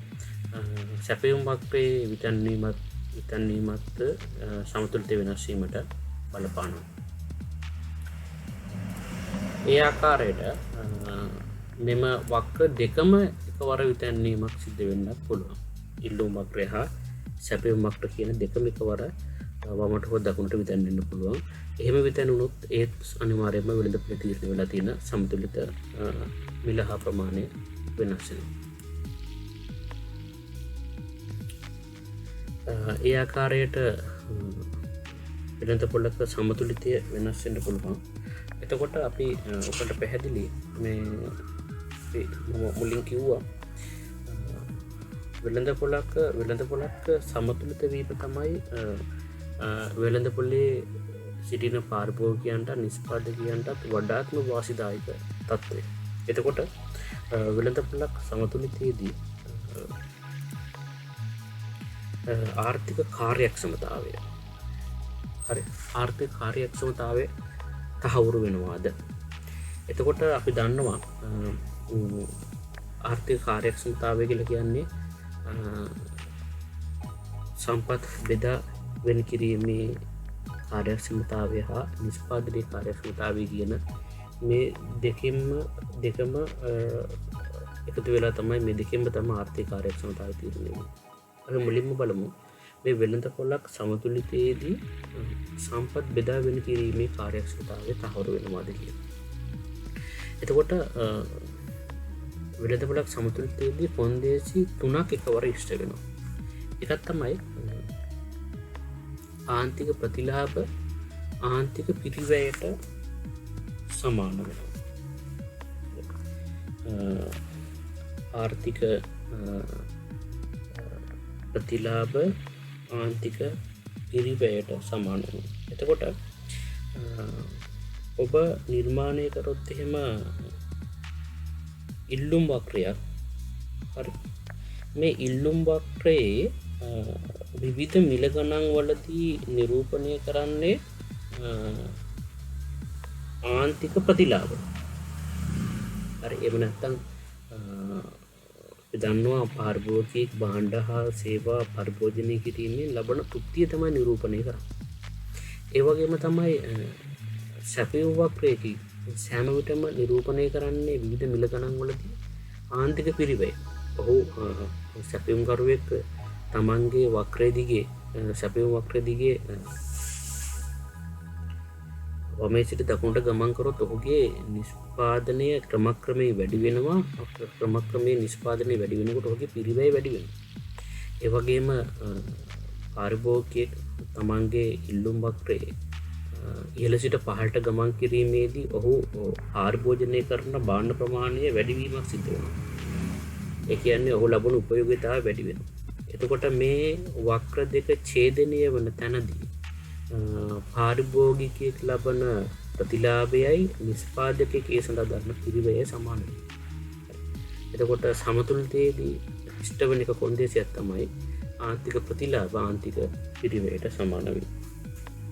එතකොට අපි මීට කලින් නිෂ්පාදන හැකියාව මායිම් වක්‍රවලදී ඉගෙනගෙන තියෙනවා. අපි ආර්ථික කාර්යක්ෂමතාවය යටතේ සම්පත් බෙදා හැරීමේදී සිද්ධ වෙන්න ඕන එක කොන්දේසියක් තමයි මෙන්න මේ ආන්තික ප්‍රතිලාභ ආන්තික පිරිවැයට සමාන වෙනවා. ඒ අනුව වෙළඳ පොළ සමතුලිතතාවයේදී අනිවාර්යයෙන්ම ආන්තික පිරිවැය ආන්තික ප්‍රතිලාභ වලට සමාන. ඒ වගේම තමයි පිට ඉල්ලුම් වක්‍රයක් ගත්තොත් එහෙම ඉල්ලුම් වක්‍රයේ සෑම ලක්ෂයකදීම මිලෙන් නිරූපණය කරන්නේ පාරිභෝගිකයෙක් ගෙවීමට සූදානම් උපරිම මිල. ඒ වගේම සැපයුම් වක්‍රයෙන් අපිට නිරූපණය කරන්නේ සැපයුම් කරුවන් අපේක්ෂා කරන අවම මිල තමයි අපිට නිරූපණය කරන්නේ. එහෙනම් සමතුලිතයේදී පාරිභෝගිකයන් ගෙවීමට කැමති උපරිම මිලත් නිෂ්පාදකීන් අපේක්ෂා කරන අවම මිලත් කියන මෙන්න මේ දෙකම සමාන වෙනවා. ඒ නිසා අපිට කියන්න පුළුවන් සම්පත් බෙදා හැරීමේ කාර්යක්ෂමතාවය එතනදී ඉෂ්ට වෙනවා කියලා. ඊළඟට තුන්වෙනි කාරණය අපිට කියන්න පුළුවන් පාරිභෝගිකයන් හා නිෂ්පාදකින්ගේ ආර්ථික අතිරික්තයන්ගෙන් උපරිම අගය හිමි කර ගන්නවා මෙන්න මේ සමතුලිතයේදී. සාමාන්‍යයෙන් ගත්තොත් එහෙම ඔබට නැවත වතාවක් නරඹන්න පුළුවන් නම් අපි පාරිභෝගික අතිරික්තය හා නිෂ්පාදන අතිරික්තය ගණනය කිරීම සමතුලිතයේදී සෑම විටම පාරිභෝගික අතිරික්තය හා නිෂ්පාදන අතිරික්තය සමාන වෙනවා. හරි. ඔබට ඉදිරියේදී යම් ගණන් ගැටලු වලට උතුරු සැපීමේදී මේ කාරණා ටිකක් අවබෝධයෙන් බැලුවොත් එහෙම අවබෝධ කර ගන්න පුළුවන් සමතුලිතයේදී පාරිභෝගික අතිරික්තය හා නිෂ්පාදන අතිරික්තය සමාන වෙනවා. එහෙනම් වෙළඳ පොළක් සමතුලිත වීමේදී නිෂ්පාදකයන් හා පාරිභෝගිකයන් තමන්ගේ අතිරික්තවල උපරිම අගය ළඟා කර ගන්න. ඒ අනුව අපිට කියන්න පුළුවන් වෙළඳ පොළක් සමතුලිතතාවයට පත්වීමේදී ආර්ථික කාර්යක්ෂමතාවය ඉෂ්ට වෙනවා.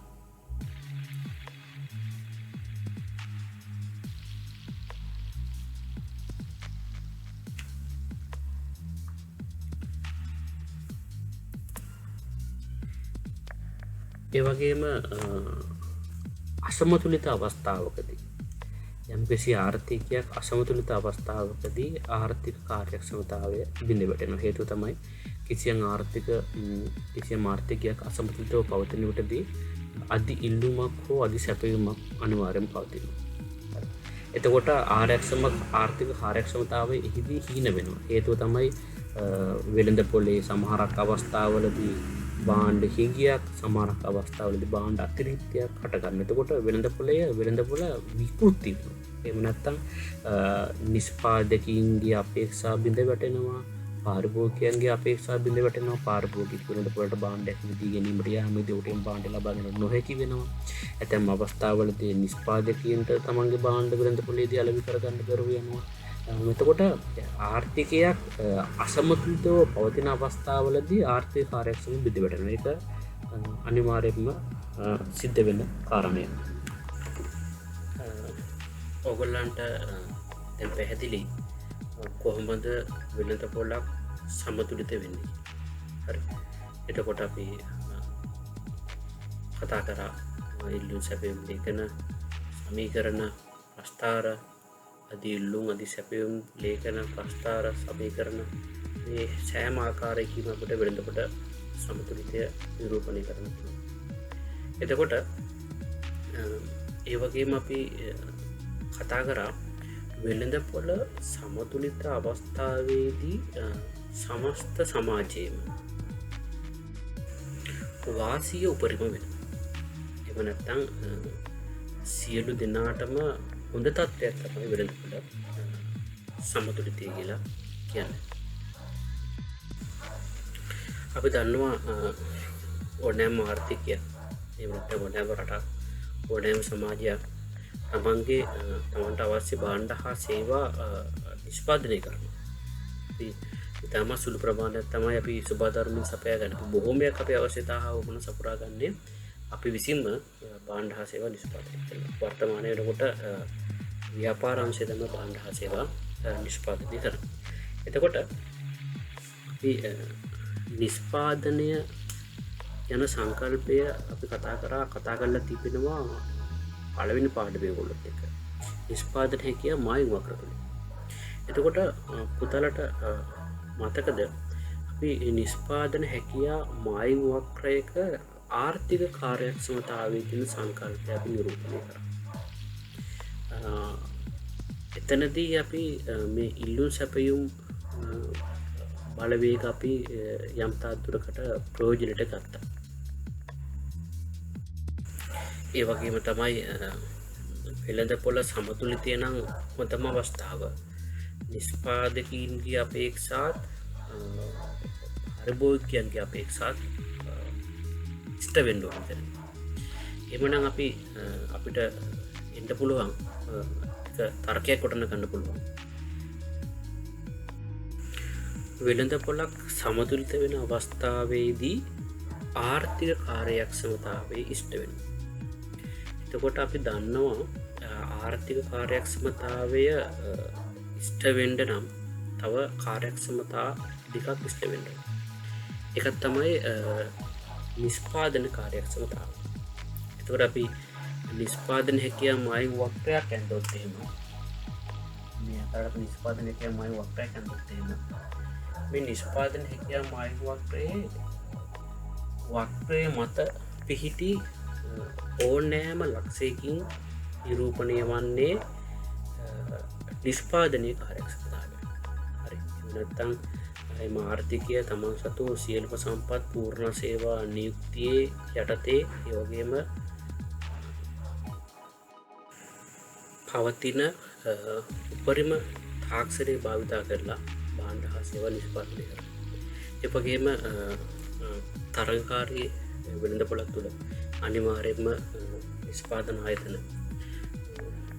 තමන්ට තිබෙන හොඳම තාක්ෂණය භාවිතා කරලා පිරිවැය අවම වන විදිහට තමයි භාණ්ඩ හා සේවා නිෂ්පාදනය කරන්නේ. ඒ හින්දා අපිට සමතුලිතයේදී නිෂ්පාදන කාර්යක්ෂමතාවය අනිවාර්යයෙන්ම ඉෂ්ට වෙනවා. ව්‍යාපාර ආයතන සෑම විටම උත්සාහ කරන්නේ තමන්ගේ පිරිවැය අඩු කරගෙන තමයි භාණ්ඩ හා සේවා නිෂ්පාදනය කරන්නේ.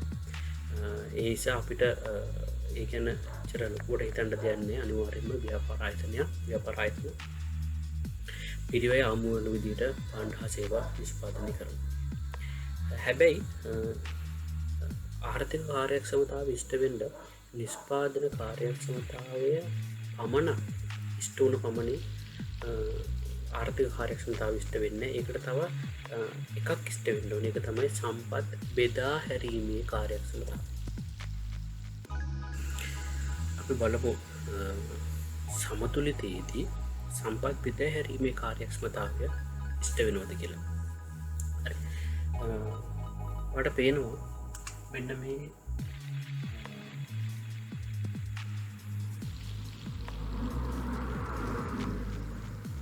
ඉල්ලුම් වක්‍රයේ හරි මෙන්න මේ සෑම ලක්ෂයකින්ම නිරූපණය කරන්නේ පාරිභෝගිකයා භාණ්ඩ හා සේවා පාරිභෝගිකයෙක් භාණ්ඩ හා සේවා පරිභෝජන. එහෙම නැත්නම් අපිට කියන්න පුළුවන් භාණ්ඩ හා සේවා පරිභෝජනය කිරීමෙන් පාරිභෝගිකයා ලබන උපයෝගිතාවය. එහෙනම් අපිට මේ සෑම ලක්ෂයකින් මොහොතේ නිරූපණය කරන්නේ මේ සෑම විකල්ප මිලකදීම නිරූපණය කරන්නේ පාරිභෝගිකයාගේ ආන්තික පාරිභෝගිකයාගේ ආන්තික උපයෝගිතාව. එහෙම නැත්නම් අපිට කියන්න පුළුවන් ආන්තික ප්‍රතිලාභ තමයි මේ සෑම විකල්ප මිලක යටතේම නිරූපණය කරන්නේ. ඒ වගේම මේ සැපයුම් වක්‍රයේ මේ සැපයුම් වක්‍රයේ සෑම මිලකදීම නිරූපණය කරනවා මිල ඉහළ යාමේදී නිෂ්පාදකය සපයන ප්‍රමාණය වැඩි කරනවා. එතකොට මිල ඉහළ යාමේදී ඔහුගේ ආන්තික පිරිවැයත් වැඩි වෙනවා. ඒ වගේම මිල පහළ බහින වෙලාවේදී පාරිභෝගිකයා තමාගේ පරිභෝජන වැඩි කරනවා. ඒ කියන්නේ යාගේ ආන්තික ප්‍රතිලාභ වැඩි කරනවා. එතකොට මේ මෙන්න මේ සමතුලිත අවස්ථාවේ ඉල්ලුම් වක්‍රය සැපයුම් වක්‍රය ඡේදනය වෙනවා. හරි. එතකොට අපි මේ ඉල්ලුම් වක්‍රයේ සැපයුම් වක්‍රයේ සෑම විකල්ප ලක්ෂයකින්ම නිරූපණය කරන්නේ ඉල්ලුම් වක්‍රයේ නම් ආන්තික ප්‍රතිලාභ සැපයුම් වක්‍රයේ නම් ආන්තික පිරිවැය. හැබැයි මෙන්න මෙතනදී පැහැදිලි අපිට මෙන්න මේ සමතුලිත මිලේදී ආන්තික ප්‍රතිලාභ සහ ආන්තික පිරිවැය සමාන වෙනවා. එහෙනම් අපිට කියන්න පුළුවන් වෙළඳපොළක් සමතුලිතතාවයට පත්වීමේදී සම්පත් බෙදා හැරීමේ කාර්යක්ෂමතාව ඉෂ්ට වෙනවා. හේතුව තමයි සම්පත් බෙදා හැරීමේ කාර්යක්ෂමතාවය ඉෂ්ට වෙන්න නම් උඩෝනේ කොන්දේසි දෙකයි එකක් තමයි ආන්තික ප්‍රතිලාභ වලට ආන්තික පිරිවැය සමාන වෙන්න ඕන. ඒ වගේම තමයි අපි ගත්තොත් එහෙම මෙන්න මේ ඉල්ලුම් වක්‍රයේදී මේ ඉල්ලුම් වක්‍රයේ සෑම ලක්ෂයකින්ම නිරූපණය කරන්නේ වෙළඳපොලේ පාරිභෝගිකයා ගෙවන්න කැමති මිල තමයි මේ සෑම ලක්ෂයකින්ම නිරූපණය කරන්නේ. ඒ වගේම තමයි සැපයුම් වක්‍රයේ සෑම ලක්ෂයකින්ම නිරූපණය කරන්නේ වෙළඳපොළ තුලින් නිෂ්පාදකයා අපේක්ෂා කරන අවම මිල. එතකොට ඉල්ලුම් වක්‍රයෙන් නිරූපණය වෙනවා පාරිභෝගිකයා ගෙවන්න කැමති උපරිම මිල. දැන් ගත්තොත් එහෙම මෙන්න මේ ප්‍රමාණයේදී පාරිභෝගිකයා ගෙවන්න කැමති උපරිම මිල P2 කියන එක. හැබැයි සැපයුම් කරු අපේක්ෂා කරන අවම මිල P3 කියන. හරි. හැබැයි සමතුලිතයේදී පාරිභෝගිකයා ගෙවීමට කැමති මිලත් නිෂ්පාදකයා අපේක්ෂා කරන අවම මිලත් මේ දෙකම සමාන වෙනවා. එහෙනම් අපිට තව කොන්දේසියක් තියෙනවා. පාරිභෝගිකයා ගෙවීමට කැමති මිලත් නිෂ්පාදකයා ලබා ගැනීමට අපේක්ෂා කරන මිලත් දෙකම සමාන වීම හරහා අපිට නැවත වතත් තහවුරු වෙනවා සමතුලිතයේදී සම්පත් බෙදා හැරීමේ කාර්යක්ෂමතාවය ඉෂ්ට වෙනවා කියලා. ඒ වගේම අපිට තව විදිහකින් මෙන්න මේ සම්පත් බෙදා හැරීම කාර්යක්ෂමව සිද්ධ වෙනවා කියන එක තහවුරු කරගන්න පුළුවන්. මෙන්න මේ සමතුලිත මට්ටමේදී පාරිභෝගිකයාගේ අතිරික්ත උපරිම මෙයාට මේ සම්පූර්ණ ප්‍රමාණයම ඉතිරි වෙනවා. ඒ වගේම සමතුලිතයේදී නිෂ්පාදකයාගේ අතිරික්තයක් උපරිම. ඒ අනුව සමතුලිතයේදී පමණයි පාරිභෝගික අතිරික්තයක් නිෂ්පාදන අතිරික්තයක් උපරිම වෙන්නේ. ඒක නොමැති අවස්ථාවකදී එන්දපොත් මේ තියෙන්නේ පාරිභෝගික අතිරික්තය තියෙන්නේ නිෂ්පාදන අතිරික්තය. පාරිභෝගිකයාට මේ ප්‍රමාණය අහිමි වෙනවා, නිෂ්පාදකයාට මේ ප්‍රමාණය අහිමි වෙනවා. ඒ කියන්නේ එම අවස්ථාවේදී නිෂ්පාදකයාට පාරිභෝගිකයාට තමාට ලබා ගන්න පුළුවන් උපරිමයේ දක්වා උන්ට ගමන් කරන්න බෑ. හරි. හැබැයි සමතුලිතයේ තියෙම නැහැ. පාරිභෝගික අතිරික්තයක් නිෂ්පාදන අතිරික්තයක් උපරිම වෙනවා. එහෙනම් අපිට තව විදිහකින් තහවුරු කරගන්න පුළුවන් සමතුලිතයේදී සම්පත් බෙදා හැරීමේ කාර්යක්ෂමතාවය උපරිම වෙනවා කියලා. එහෙනම් පුතේ අපිට පැහැදිලි වෙළඳපොළක් සමතුලිතතාවයට පත්වීමේදී සම්පත් බෙදා හැරීමේ කාර්යක්ෂමතාවයත් ඉෂ්ට වෙනවා. ඒ වගේම නිෂ්පාදනයේ කාර්යක්ෂමතාවත් ඉෂ්ට වෙනවා. ඒ කියලා කියන්නේ නිෂ්පාදනයේ කාර්යක්ෂමතාවයයි සම්පත් බෙදා හැරීමේ කාර්යක්ෂමතාවය එකතු වුණාට පස්සේ මේ දෙකම කාර්යක්ෂම වුණාට පස්සේ අනිවාර්යයෙන්ම ආර්ථික කාර්යක්ෂමතාවය ඉෂ්ට වෙනවා. එහෙනම් සමතුලිතයේදී පමණමයි ආර්ථික කාර්යක්ෂමතාවය ඉෂ්ට වෙන්නේ වෙළඳපොළ ආර්ථික පද්ධතිය තුළ. අපි මේ උපසරාණ දිහා හොඳින් නිරීක්ෂණය කරොත් එන්න දරුවනේ මෙන්න මේ P2 කියන්නේ සමතුලිත මිල, Q2 කියලා කියන්නේ සමතුලිත ප්‍රමාණය.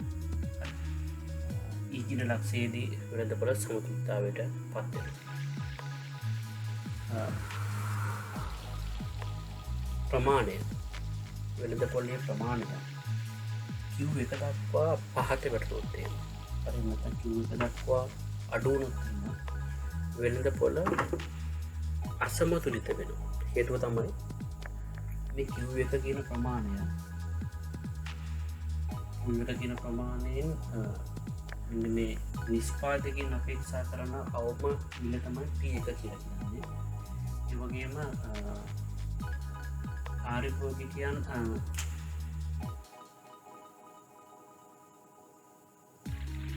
අපේක්ෂා කරන පාරිභෝගිකයන් ගෙවීමට සූදානම් P3 කියන මිල. එතකොට මෙවැනි තත්ත්වයක් තුළදී අපි ගණනය කරොත් එහෙම වෙළඳපොළේ ආර්ථික අතිරික්තය දන්නවා. දැන් ආර්ථික අතිරික්තය දෙන්නේ පාරිභෝගික අතිරික්තය නිෂ්පාදන අතිරික්තය කියන දෙකෙන්. අපි ගත්තොත් එහෙම මෙවැනි අවස්ථාවකදී මෙන්න මේ ටික තමයි සමාජයට කියවන අතිරික්තය.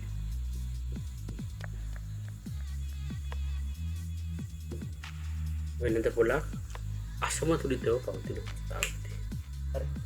හැබැයි මේ වෙළඳපොළ සමතුලිත වෙලා තිබුණා නම් මේක තමයි තීරණය වෙලා තියෙන මිල, මේ තමයි ප්‍රමාණය. එහෙනම් ඔවුන්ගේ අතිරික්තයට මෙන්න මේකත් අයිති. මේ පාරිභෝගික අතිරික්තය, මේ නිෂ්පාදන අතිරික්තය.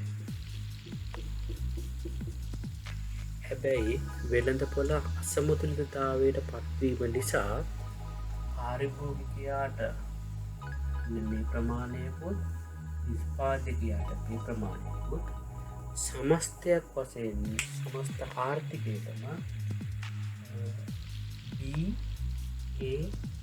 E කියන ප්‍රමාණය අහිමි වෙනවා. අපි මේක ආර්ථික විද්‍යාවේ හඳුන්වනවා අහිමි වූ ප්‍රතිලාභ ත්‍රිකෝණයේ විදිහට මේක අපි හඳුන්වනවා.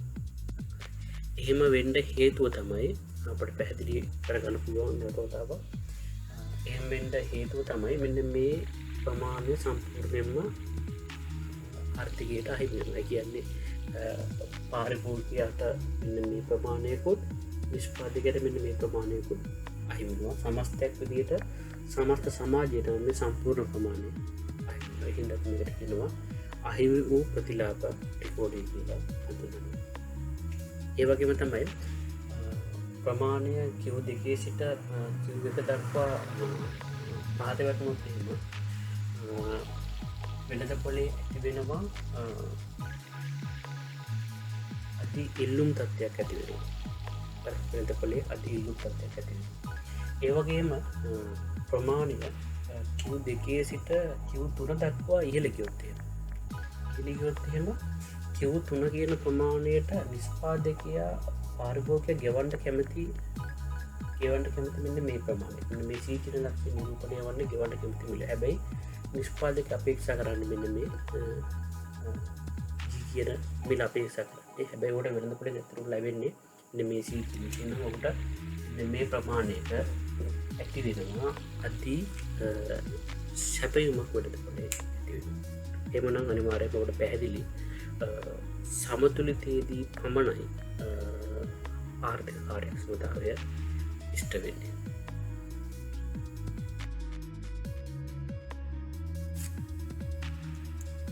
ඒ අනුව දුවපුතේ අපි ඔයගොල්ලන්ගේ වෙළඳපොළ ආර්ථිකයේන වෙළඳපොළ සමතුලිතය කියන මාතෘකාව කතා කරලා අවසන් ඔයගොල්ලගේ විසින් විදේශේන දෙවෙනි පාඩමට අදාළ ඉල්ලුම සැපයුම වෙළඳපොළ සමතුලිතය නම්‍යතාව කියන මේ ප්‍රධාන මාතෘකා හතරෙන් තමයි ඔයගොල්ලන්ගේ දෙවෙනි පාඩම සකස් වෙලා තියෙන්නේ. මේක අපි වෙළඳපොළ සමතුලිතය කතා කරා. මේදී ඔබ හොඳින් අවබෝධ කරගත යුතු වන්නේ තමයි වෙළඳපොළ සමතුලිතය ගණනය කිරීම. එතකොට අපි දන්නවා වෙළඳපොළ සමතුලිතයට ගණනය කරන්න පුළුවන් ඉල්ලුම් සැපයුම් ලේඛනයක් මගින්, ඉල්ලුම් සැපයුම් වක්‍ර මගින්, ඉල්ලුම් සැපයුම් සමීකරණ. ඔබ මේ ආකාර තුනටම වෙළඳපොළ සමතුලිත මිල හා ඉල්ලුම් ප්‍රමාණය ගණනය කිරීමට නිරූපණය කරන්න ඔබ සමත් වෙන්න ඕනේ. ඒ වගේම තමයි මෙහිදී අවධාරණය කරන්න ඕනේ අධි ඉල්ලුම හා අධි සැපයීමට. ඒ වගේම අධි ඉල්ලුම ඕනෑම මිලක් යටතේ අධි ඉල්ලුම සොයා ගැනීමටත් අධි සැපයීම සොයා ගැනීමටත් ඒ වගේම සමතුලිතය වෙළඳපොළ සමතුලිත මිල අධි ඉල්ලුම් වක්‍ර හා අධි සැපයීම වක්‍ර උපයෝග කරගෙන නිරූපණය කිරීමටත් ඒ වගේම තමයි සමීකරණ අධි සැපයීම සමීකරණ හා අධි සැපයීම වක්‍ර මගින් සමතුලිතය නිරූපණය කර ගැනීමටත් ඔබට හැකියාව තිබිය යුතුයි. ඒ වගේම පාරිභෝගික අතිරික්තය හා නිෂ්පාදන අතිරික්තය ගණනය කිරීමට සහ නිර්වචනය කිරීමට ඔබට හැකි වෙන්න ඕනේ. ඒ වගේම තමයි පුතේ වෙළඳපොළ සමතුලිතයේ සිදුවන වෙනස් වීම. අපි වෙළඳපොළ සමතුලිතය වෙනස් වීම අපි තුන් ආකාරයකට අපිට නිරූපණය කරන්න පුළුවන්. එකක් සැපයුම ස්ථාවර තිබියදී ඉල්ලුම වෙනස් වීම, ඊළඟට ඉල්ලුම ස්ථාවර තිබියදී සැපයුම වෙනස් වීම, එකවර ඉල්ලුම හා සැපයුම කියන මේ දෙකම වෙනස් වීම. එතකොට ඇතැම් අවස්ථාවලදී වෙළඳපොළ සමතුලිතයේ වෙනස් වීම කියන කාරණයේදී ටිකක් අවධානය යොමු කරන්න ඕනේ. ඇතැම් අවස්ථාවලදී වෙළඳපොළේ සමතුලිත මිල නොවෙනස්ව තිබියදී ඉල්ලුම් ප්‍රමාණය පමණක් වෙනස් වීමට හැකි අවස්ථා තිබෙනවා. ඔබ ඉල්ලුම් හා සැපයුම් වක්‍ර සමාන්තර ප්‍රමාණයන්ගෙන් විතන් කරොත් එහෙම එකම පැත්තට දකුණට නම් දකුණ වලට නම් උඹට එක පැත්තකට විතන් කරොත් එහෙම ඇතැම් අවස්ථාවලදී මිලේ වෙනසක් සිදු වෙන්නේ නැතුව ප්‍රමාණය විතරක් වෙනස් වෙන්න පුළුවන්. ඒ අනුව ඔබ ඒ සඳහාත් ඔබගේ අවධානය යොමු කරන්න ඕනේ. ඒ වගේම තමයි සමතුලිතයේදී ඇතිවන ආර්ථික කාර්යක්ෂමතාවය හා අසමතුලිත අවස්ථාවකදී හට ගන්නා අකාර්යක්ෂම තත්ත්වය ගැන ඔබට අවබෝධයක් තිබෙන්න ඕනේ. මේ කාරණා ටික ගැන ඔබට අවබෝධයක් තිබෙනවා නම් ඔබට තරම් ගැටලුවක් නැහැ. ඔබගේ විසින් විදේශයේ වෙළඳපොළ සමතුලිතය කියන කොටසට සම්පූර්ණයෙන්ම ඔබට ආවරණය වෙලා තියෙන්නේ. මේ කොටස් සම්බන්ධයෙන් අනිවාර්යයෙන්ම ඔබ විශේෂ සැලකිල්ලක් දක්වන්න ඕනේ මම මේ පෙර සඳහන් කරපු මාතෘකා සම්බන්ධයෙන්. එසේනම් පුතේ අපිට මෙම පාඩමේ අවසාන මාතෘකාව විදිහට අපිට ඉතිරි වෙලා තිබෙන්නේ වෙළඳපොළ මේ නම්‍යතාවය කියන කොටස තමයි අපිට ඉතිරි වෙලා තිබෙන්නේ. අපි ඊටමත් ඉක්මනට නම්‍යතාවය කියන මාතෘකාවෙන් මුණ ගැහෙමු. ඔබ විසින් කළ යුතු වන්නේ සැපයුම, ඉල්ලුම හා සමතුලිතය කියන මේවා හොඳින් අවබෝධ කරගන්න ඕනේ නම්‍යතාවය කියන මාතෘකාව සඳහා මේ මාතෘකාව කතා කිරීම සඳහා. එසේනම් ඔබ සියලු දෙනාටම තෙරුවන් සරණයි. අපි ඊටමත් ඉක්මනින් නම්‍යතාවය කියන මාතෘකාව තුළින් මුණ ගැහෙමු. එතෙක් සියලු දෙනාට සුබ දවසක් වේවා.